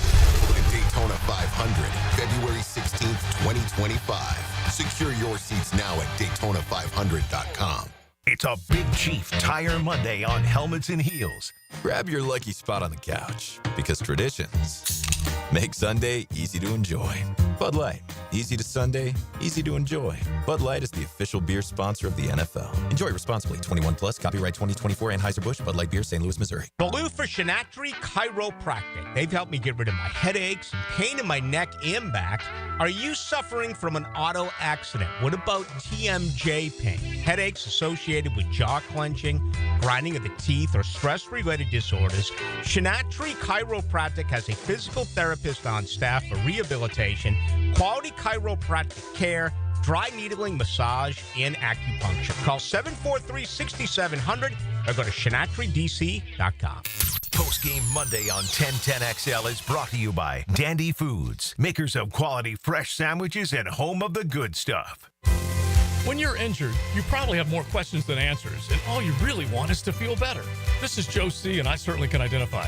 Well, thanks to Rebound Rehab, I bounced back from a serious case of ankle tendonitis to feel pain-free. They can do the same for you. 8 locations across the First Coast and a team of physical therapists ready to help. From laser and radio pressure wave therapy to aquatic and massage therapy, they can offer real solutions to help you rebound. Log on, reboundrehab.com, and start your path back to pain-free life. My Gate Rewards members, now through January 2nd, you'll get an entry for your chance to win free gas for a year each time you buy 5 eligible Monster Club products. Not a rewards member? Download the Gate app today. See store for details. Ride the hurricane wave as the storm brews in South Beach. Keeping you closer to the U with news and notes from the orange and green on the Hurricane Report on 1010XL. Brought to you by Performance Painting. Prepare, protect, preserve. Atlantic Self-Storage, the official storage partner of the Jacksonville Jaguars. Need to make room to watch football in your home or need a place to park your boat or RV? Store it all at Atlantic Self-Storage. Over 50 locations in Northeast Florida. 24-hour access, all with month-to-month leases. Moving? They can help with supplies. They make storage easy. Go to AtlanticSelfStorage.com or call 877-WE-STORE to find a storage solution near you. Go Jags! The right talent. The right attitude. The right game plan. The right amount of fight, pride, and determination. If you've been injured, put our force to work for you. Farah and Farah, here for Jacksonville, here for good. Being an athlete means having a healthy desire to do as much as you can with your body. For as long as you can. Gatorade has lower sugar, electrolyte-backed hydration options to keep you rehydrated and replenished. Gatorade, for every athlete. From Gatorade Zero to Gatorade Endurance Formula and Gator Life, there's something for every athlete. Find it at your local Winn-Dixie. It's a win-win. Gatorade, official partner of the NFL. 1010XL is presented by Farah and Farah, exclusive injury law firm of the Jacksonville Jaguars. Protecting you and your family. Call 396-5555. Jacksonville. This is Helmets and Heels. Kept classy by First Coast Lighting and Fans. Upscale lighting, fans, and home decor. On 1010XL.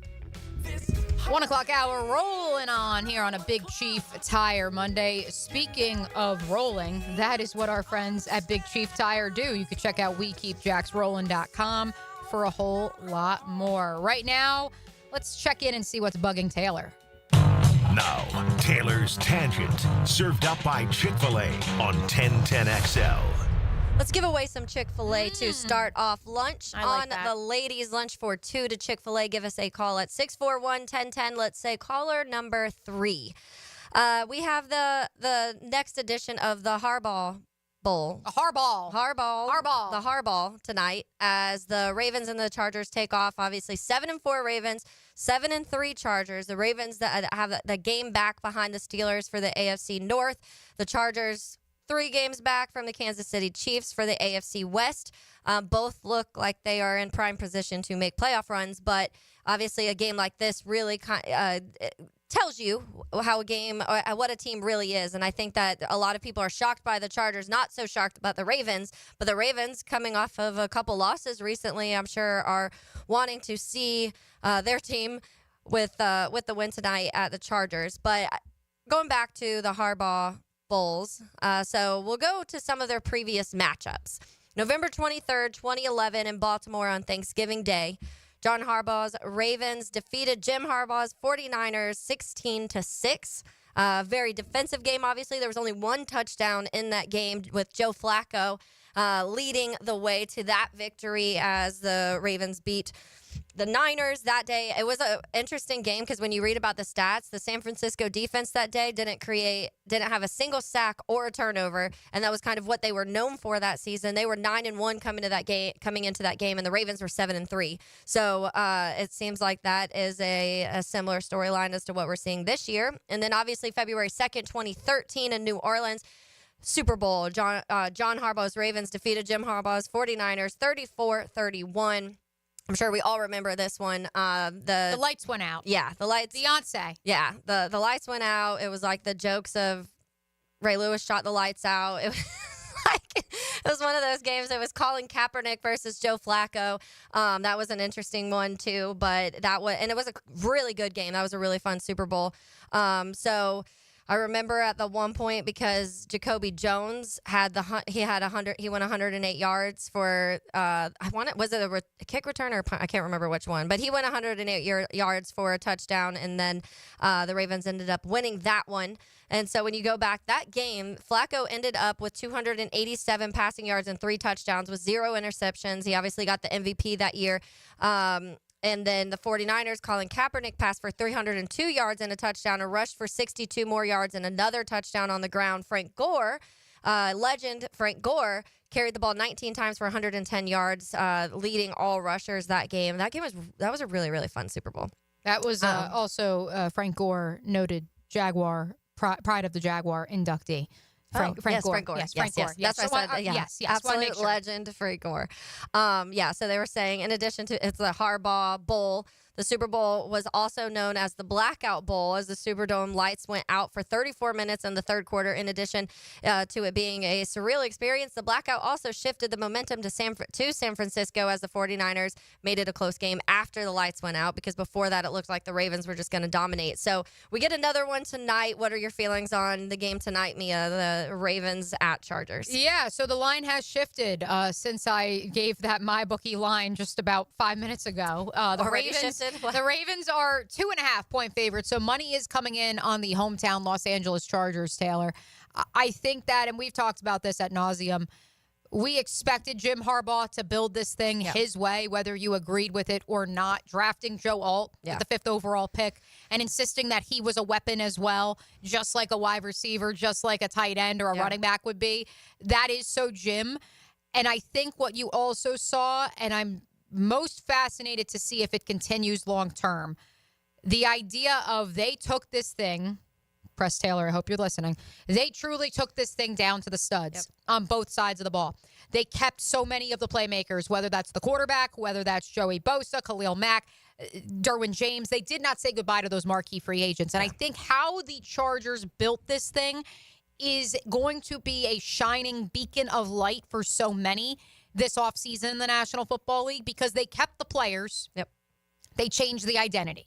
And did that require the first 4 to 5 weeks of the season? Justin Herbert was only throwing for 140 yards because they were running the snot out of the ball? Yes. Yes, that was part of the plan. But now it has evolved. You are now seeing an offense that is multidimensional, that does allow for Justin Herbert to take shots. Quentin Johnson, who I've been as critical as anybody here on the Superstation, one of the highest drop rates in college coming out of TCU, one of the highest drop rates in the NFL his rookie season. They have rebuilt his confidence. They have turned him into the deep threat that so many believed he could be coming off of that national title game appearance. And that, for me, speaks to who Jim is. You may not like him. He may be unorthodox, but how he's built this thing is a sight to behold. And that's why I'm so fascinated by this game, Taylor, because I can't help but feel like in any other circumstance, you could say, oh, well, they're in year 1 of a rebuild. If they win, great. They're playing with house money every week. They still have Justin Herbert. They still have Joey Bosa. They still have Khalil Mack. I know he's been hurt. They have Derwin James. Like, the list goes on and on of marquee names who would consider this to be a win now moment for the Chargers. They did it so different, and I think that's why a lot of people were critical, because yes, they kept every defensive player they kept, but they cleaned somehow, house. some way, by the way, despite the cap situation, which is impressive. Because they got rid of all their offensive players. Keenan Allen is gone. Mike Williams is gone. Austin Eckler's gone. So their entire offense, they kind of just started over with outside of Justin Herbert. They went and drafted an offensive lineman. You mentioned that in Joe Alt, who everybody was super high on. There was nobody that said don't draft Joe Alt. People were just kind of like, interesting strategy there, Jim Harbaugh, but it's working. And we talked about the Lions and how when they got Penei Sewell, they said he was a weapon. They said the same exact thing. Yeah, and they were very right. What's the meme of Joe Burrow throwing the ball when he has Penei Sewell to anybody? Joe Burrow being blocked for by anybody and throwing the ball to Jamar Chase and he's getting it. Yes. That's Penei Sewell. But it was an interesting strategy. And I remember draft time, Mia, when we had the Chargers people on, and when we asked, they said they were toughening up the team. That's like the kind of phrase that she used. And she said, he wants fullbacks again. And they do. They have Scott Matlock, the fullback. And they want these trenches to just be tough and want to be able to obviously block for Herbert, who has battled injuries because he's been hit so many times, and now you're seeing probably one of the better career years for Justin Herbert, and this is throwing to Alad McConkey, Joshua Palmer, and Quentin Johnston. So it is one of these situations where I think people were critical because it didn't quite make sense, but it's working, and you have to give credit to Jim Harbaugh. Are you taking the Chargers then tonight? So I did pick the Chargers when we made our picks last week. And you're standing by it. Oh, no, I picked the Ravens, actually. Yeah, I was gonna say. Because I said they had lost 2 of the last 4, so I don't know if I can see them losing again.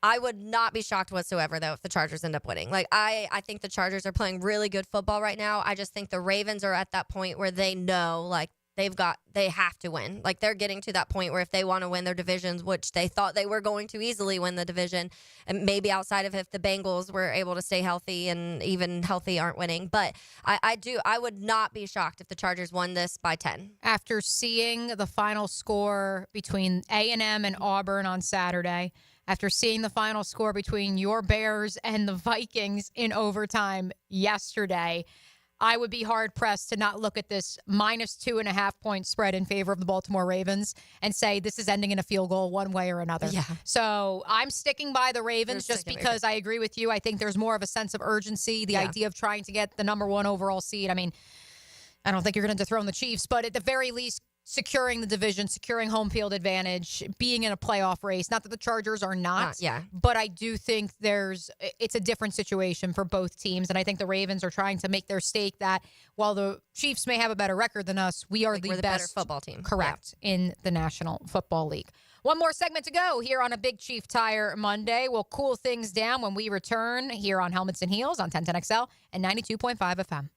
This is Helmets and Heels. This hour is brought to you by First Coast Honda Dealers. Best Bet is number 1.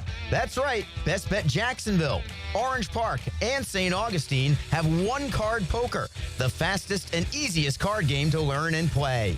Play one card at a time, and the highest card wins even money.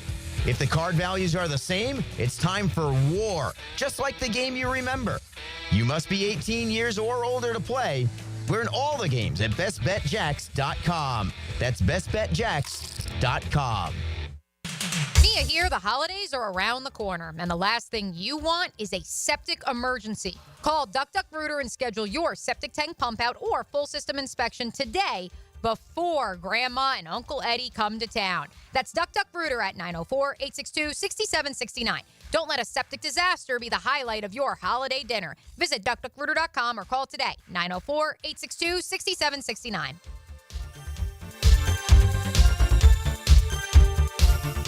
Hey, Jacksonville Koozies, it's me, Soccer Sam, for Salvatore's Pizza. Rochester, New York's favorite pizza is now open in Jacksonville, Florida, Tapestry Park at the Loft Hotel Plaza. Daily $10 deals, dine in with beer and wine, and delivery at salvatores.com. The famous Formoso family brings Salvatore's Pizza, Rochester's favorite pizza, including our 32-piece sheet pizza for your next event.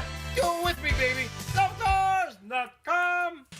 You want to know what 3 little words everyone wants to hear, especially this time of the year? Toyotathon is on, and it's going on now at Arlington Toyota. Mia here. Arlington's lot is packed with hundreds of new Toyotas, and they're all marked down with Toyotathon savings. How big are those savings? How about financing as low as 0% on select new models? 0%. When was the last time you heard the word zero? But before you get all caught up in the frenzy like me, remember that every new Toyota purchase at Arlington, you get the benefit of their 60-day exchange program. That's 60 days to love your new Toyota purchase or exchange it for one that you do for total buying confidence. Plus, every new purchase from Arlington Toyota comes with their lifetime warranty. That's unlimited time and miles. So where should you get your Toyotathon savings? From Arlington Toyota. With a 4.7 out of 5-star rating, over 21,000 Google reviews, they know how to do Toyotathon right. 10939 Atlantic Boulevard or online at arlingtontoyota.com. Once in a lifetime savings. No corporate jeweler does that. Beard's Diamonds does. It's their incredible 44th anniversary sale. Everything store-wide is on sale, up to an unbelievable 44% off at the St. John's Town Center or beardsdiamonds.com. It's a Big Chief Tire Monday. The local Jacksonville shop for fair prices and service you can trust. Rotator cuff injuries are common among athletes and those who have physically demanding careers. Don't let this injury keep you away from the sport you love. Dr. George Barry here, and the first thing you need to do with a serious shoulder injury is to diagnose where the damage is and how significant it is. Rotator cuff tears are either acute tears sustained during an injury or accident, or degenerative tears. If you're interested in learning more about rotator cuff repair and how our expert team of orthopedic surgeons can help you, call Barry Orthopedics today or visit barryorthopedics.com. Budweiser reminds us to drink wiser, like hydrating between beers. It keeps the fun going longer, and it's a commitment to responsibility. Remember, good times are ahead, so no need to overdo it. Know when to say when, and always designate a driver. Jacksonville contractors and business owners, do you need bathroom partitions and accessories? Frank Frangie here. Coyle & Sons has been in business in Jacksonville since 1927. They've earned the reputation of quality and specialized skill. Coyle & Sons are the ones trusted in Jacksonville by the top contractors, and they can stand on their reputation when you need almost 100 years of commercial contractor experience. Coyle & Sons will design it for you. Call them today at 904-356-4821 or visit them at coiljacks.com. Get closer to nature. Trying to get close to these bucks out here. Jeff Lageman, Captain Kevin Faber, and Captain Kirk Waltz. The Nimnicht Outdoor Show, presented by Duck Duck Rooter Plumbing, Septic and Air Conditioning. Saturday morning, 7 to 10 on 1010XL. This is Greg Huntington, a.k.a. The Mangler. I'm on the winning team at Waste Management. WM is the largest sustainability company in North America. If your business needs sustainable environmental services for waste removal and recycling collection, then you can count on the industry leader of WM to deliver results. Your services will be completed in a timely, safe, and eco-friendly manner. Go to WM.com/Duval. That's WM.com/Duval and get signed up today. If anyone can talk trash, it's the Mangler. If you're about to order a floral arrangement for someone you love, then take it from me, 1010XL's JJ LaSalva. Use Kuhn Flowers. That's right, Kuhn Flowers. For over 75 years, Kuhn Flowers gets it done right. Have you tried golfing at the improved Cimarron Golf Club? If you haven't, tell you what, you're missing out on the best deal in Jacksonville. Now, many of you have received a postcard in the mail, and of course, if you bring that with you, $45 plus tax to play. That includes a cart, lunch, and a beer at the brand new Stone Barrel Tap House. Now, go to the website, that is CimarronGolfClub.com, and sign up for the Wild One Loyalty Program. That's the Wild One Loyalty Program, and get all of these specials emailed to you from Cimarron. Interested in a unique date night? Gibby here. I took my wife Nikki to Wick a Candle Bar. She made her own custom candle right there in the store. Shop local at Wick a Candle Bar. Locations in San Marco and Jacks Beach. This is Dr. Kevin Kaplan, head team physician for your Jacksonville Jaguars. Here's the latest update on the Jags, brought to you by Baptist Health and JOI. As the calendar turns to December on Sunday, the Jaguars will welcome in division rival Houston. Pro Football Hall of Famer Tony Baselli this morning on The Drill with his thoughts on the Texans. The Texans they're an okay team. They're leading the division. The division's not very strong this year, but they're not world beaters. I mean, they're coming in next week. Now, the big question for us coming next week is Trevor going to play or not? Right. Because if Trevor's out there, then, you have a chance to beat him in Houston on the road. Mm-hmm. I like our chances. Tony Baselli this morning on The Drill. Jags Texans, Sunday at 1. I'm Andrew Gibson with your Jacksonville Orthopedic Institute Jaguars update. 1010XL is presented by Farah & Farah, exclusive injury law firm of the Jacksonville Jaguars. Protecting you and your family. Call 396-5555. Jacksonville. Now, the Cool Down with Donovan Air Electric and Plumbing. Keeping Jack's cool since 1987. I'm going to cool down with something I talked a little bit about with Dalton Wasserman earlier of PFF. And when I asked his thoughts on the Travis Hunter versus Ashton Genty for the Heisman. Some more Ashton Genty numbers, because I feel like I just need to keep spreading the love of this kid. He's just so much fun to watch. So Ashton Genty right now in FBS stat rankings, he's first in all-purpose yards with 2,164 yards. He's first in rushing touchdowns with 27 touchdowns. He's first in total yards with, so the total was 2,164. The all-purpose, 2,062. 27 rushing touchdowns, 28 total touchdowns, and he has 168 points he's scored this season, and that's also first in FBS. And he just keeps doing it every week. Like he's so much fun to watch, and I think that I know the race. It's hard to argue when you go with Travis Hunter with what he does on both sides of the ball, but I think what the direct impact that Ashton Genty's had on Boise State, and every single game he just is doing something else incredible. It's so fun to watch right now. So I just want to continue to spread the love of the running back. You're going to continue to just advocate for despite all the Cam Moore, Dylan Gabriel, yes, Travis Hunter's team. You're still Ashton Genty. You're still giving Ashton Genty. If you had a vote for the Heisman, Ashton would get my vote for sure. All right, I'm going to cool down as I have come to be cooling down, it feels like, each and every day here on Helmets and Heels with your college basketball update. Oh, yes. The Maui Invitational begins in earnest today, folks. And it might be, and I feel like we say this each and every college basketball season, it may be the greatest Maui field we've ever seen. They do have to get these teams registered for this tournament 2 years in advance, so you can't predict how good the field will actually be. It's loaded. Again, we're gonna get UConn, currently ranked number 2 in the latest AP poll that just dropped. I also just tweeted out my personal ballot if you want to check that out. They're number 3 in my poll. I have Gonzaga at 2. UConn, Memphis. A lot of people believe Penny Hardaway is on the hot seat. If he does not make the NCAA tournament this year, that this could be the end of Penny back home in Memphis. So that game tips off at 2:30 from the Lahaina Civic Center out in Hawaii. This is the main event.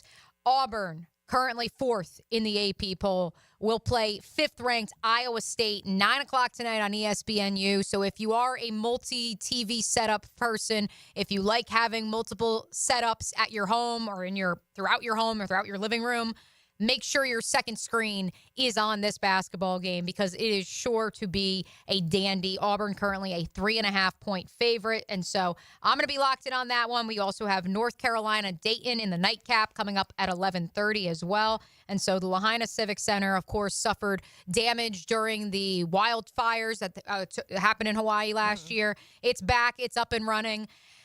In the words of Bill Walton, you can't not love the Maui Invitational. I love my bike. I love my life. I love the Maui Invitational. We'll probably get a Big Wave Billy shout out tonight. And so I will be locked in on the basketball as much as I will be locked in on the hardball going on in Los Angeles. I love it. I have a question for you, actually, when it comes to women's college basketball. 2 big ones this weekend. Is there? Well, this past weekend. Oh, yes. Well, because I saw everybody posting about almost like criticizing Dawn Staley, which is a little crazy to me. It's because she scheduled a top 5 game. Because she went to historic Pauley Pavilion and she wanted her team to be tested. I'm not faulting Dawn at all. I give Dawn all the credit in the world. I want to see more college football teams that are not scared to go to a hostile environment like that, to play a top 5, top 10 outfit like South Carolina did. In case you missed it, the number 1 ranked Gamecocks run out of the building, quite frankly, yesterday by UCLA, who was the 5th ranked team in the land. There were a lot of questions going in regarding South Carolina's front court. They have gotten Ashlyn Watkins back after she was suspended from being arrested. And if you want to Google that, go ahead and look that up. It was after a South Carolina football game. Not exactly a great situation there. She's back. Okay. But even then, there's a lot of questions because historically speaking, when South Carolina has won, when they won the 2017 national title, they had Asia Wilson. They had that all-world front court player. When they won the national title in 2022, they had Aaliyah Boston. When they won the national title last year, they had Camila Cardoso. They don't have that size. UCLA has Lauren Betts, who does have that size, and she absolutely feasted. Good to see Kiki Rice, who got a lot of play last year as part of the ESPN series with Caitlin Clark and Camila Cardoso. She had a pretty good game. She missed the first 2 weeks of the season with an undisclosed injury, and so good to see Kiki back. But no, I will not fault Dawn Staley at all. Just That's a lot for me. Shout out to your Notre Dame Fighting Irish and Neil Ivey. They were unafraid to go to USC to take on Juju Watkins and company on Saturday, and they ran them out of the gym. So it was an interesting roller coaster 24 hours for Los Angeles. Was that the other game you said the good one? Okay. Yeah, so number 6, Notre Dame takes on number 3, USC. They run them out of the gym. Hannah Hidalgo, Olivia Miles are the best backcourt in college basketball. It's great to see after Olivia went, I believe it was over 450 days without playing a college basketball game. So she's a true senior this year. So great to see that she's bounced back in a big way with Hidalgo, who, of course, was the freshman of the year, not named Juju Watkins, across all of college basketball on the women's side last year. So that was a great game. Yesterday, Dawn Staley in South Carolina, go to Pauley. They get beat by 20. But my biggest criticism of both would be, why the heck are we playing these games at 4 o'clock in the middle of a college football Saturday and 4 o'clock Eastern in the middle of an NFL Sunday? That is my biggest criticism. It's not of either matchup being scheduled. I just would have loved to have seen them on a Tuesday or a Wednesday night when you could really capitalize on Get the audience. eyes that you felt like they deserved. both of Exactly. those games. Exactly. Yeah, I kept seeing people tweet about the Dawn Staley thing, and it just blew my mind. And then I were seeing people defend her also. Like, there's no way you're criticizing Dawn Staley in this game. And also, like, her first how many games did they end up losing last year? 1. Yeah, that's why I was like, no, last year they went undefeated. They hadn't lost. because they didn't. They hadn't lost They hadn't lost a game since they lost in the semifinals to Iowa in the 2023 NCAA tournament on the Final Four. They hadn't lost a regular season road game since 2019. But we want to criticize. We want to take fault with Dawn for scheduling. Honestly, and as we were doing our college football stock up, stock down, I said to you off the air, I really wanted to make Shane Beamer, ironically South Carolina, I wanted to make Shane Beamer's defensive front my stock up, because I do think they're going to beat Clemson this weekend. Sorry, Tiger fans. And I do think South Carolina has an outside shot depending on what else happens this weekend at the college football playoff. And it's in large part because of the defensive line that he's been able to construct through the portal. Unfortunately, they played Wofford this weekend. Yeah. And so I can't even bring them into the conversation for us when we look at this wild college football season. And I respect Shane having to schedule Wofford because you have to have X amount of non-conference games. And I get that Clemson's a non-conference game for you. I understand that. I understand the schedule was made well before he was hired by the University of South Carolina. But yes, in the same vein of, I'm not even going to introduce them to the conversation because they're playing a cupcake. Yeah. I can't fault Dawn Staley for playing a top 5 team in the 3rd week of the regular season. Yeah, no, good for her. We have a little bit of news coming out of for the game tonight, the Harbaugh Bowl. Ravens All-Pro linebacker Roquan is not going to be playing tonight. Ooh, no he Roquan. has a hamstring injury, so he is not expected to play. This is his first time missing a game as a Raven, so that obviously is very impactful, and it's a Ravens team that we've talked about up front. Mia being so good defensively, and for some reason their pass defense has just struggled big time this season, and that is something that I do think we are going to see Justin Herbert take advantage of big time. But it'll be curious then, because the Ravens also have one of the best run defenses, Taylor, in the National Football League, if they're able to stymie that run game. And just for perspective, folks, the Baltimore Ravens are the 2nd best run defense now in the National Football League. They give up 77.5 rushing yards per contest. The only team that has a better mark is the Minnesota Vikings. When it comes to their pass defense, the Baltimore Ravens are last. They are further behind than your Jacksonville Jaguars, who give up 278 yards per game through the air.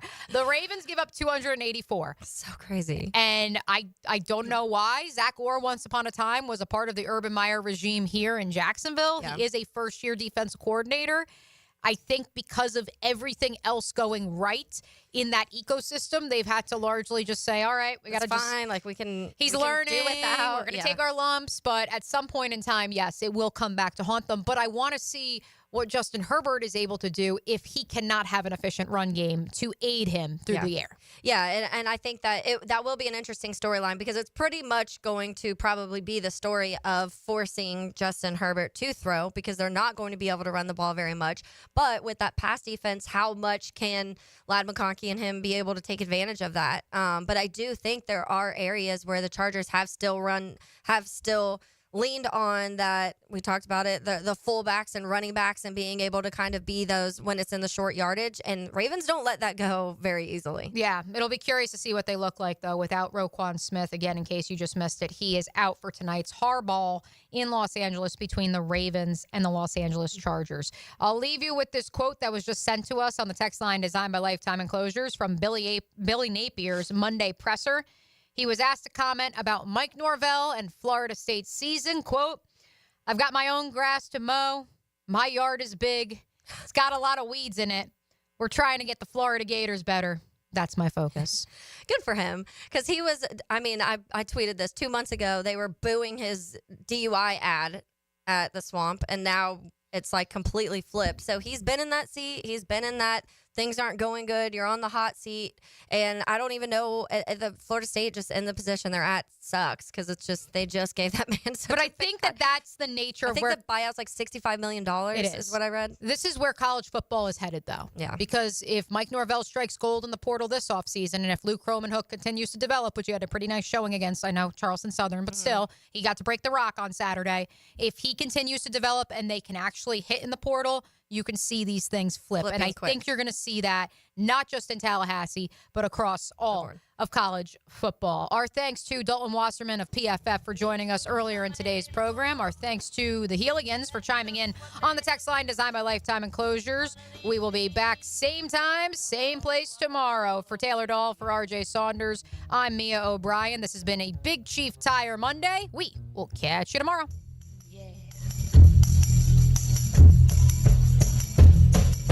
You keep lying when you ought to be truthing.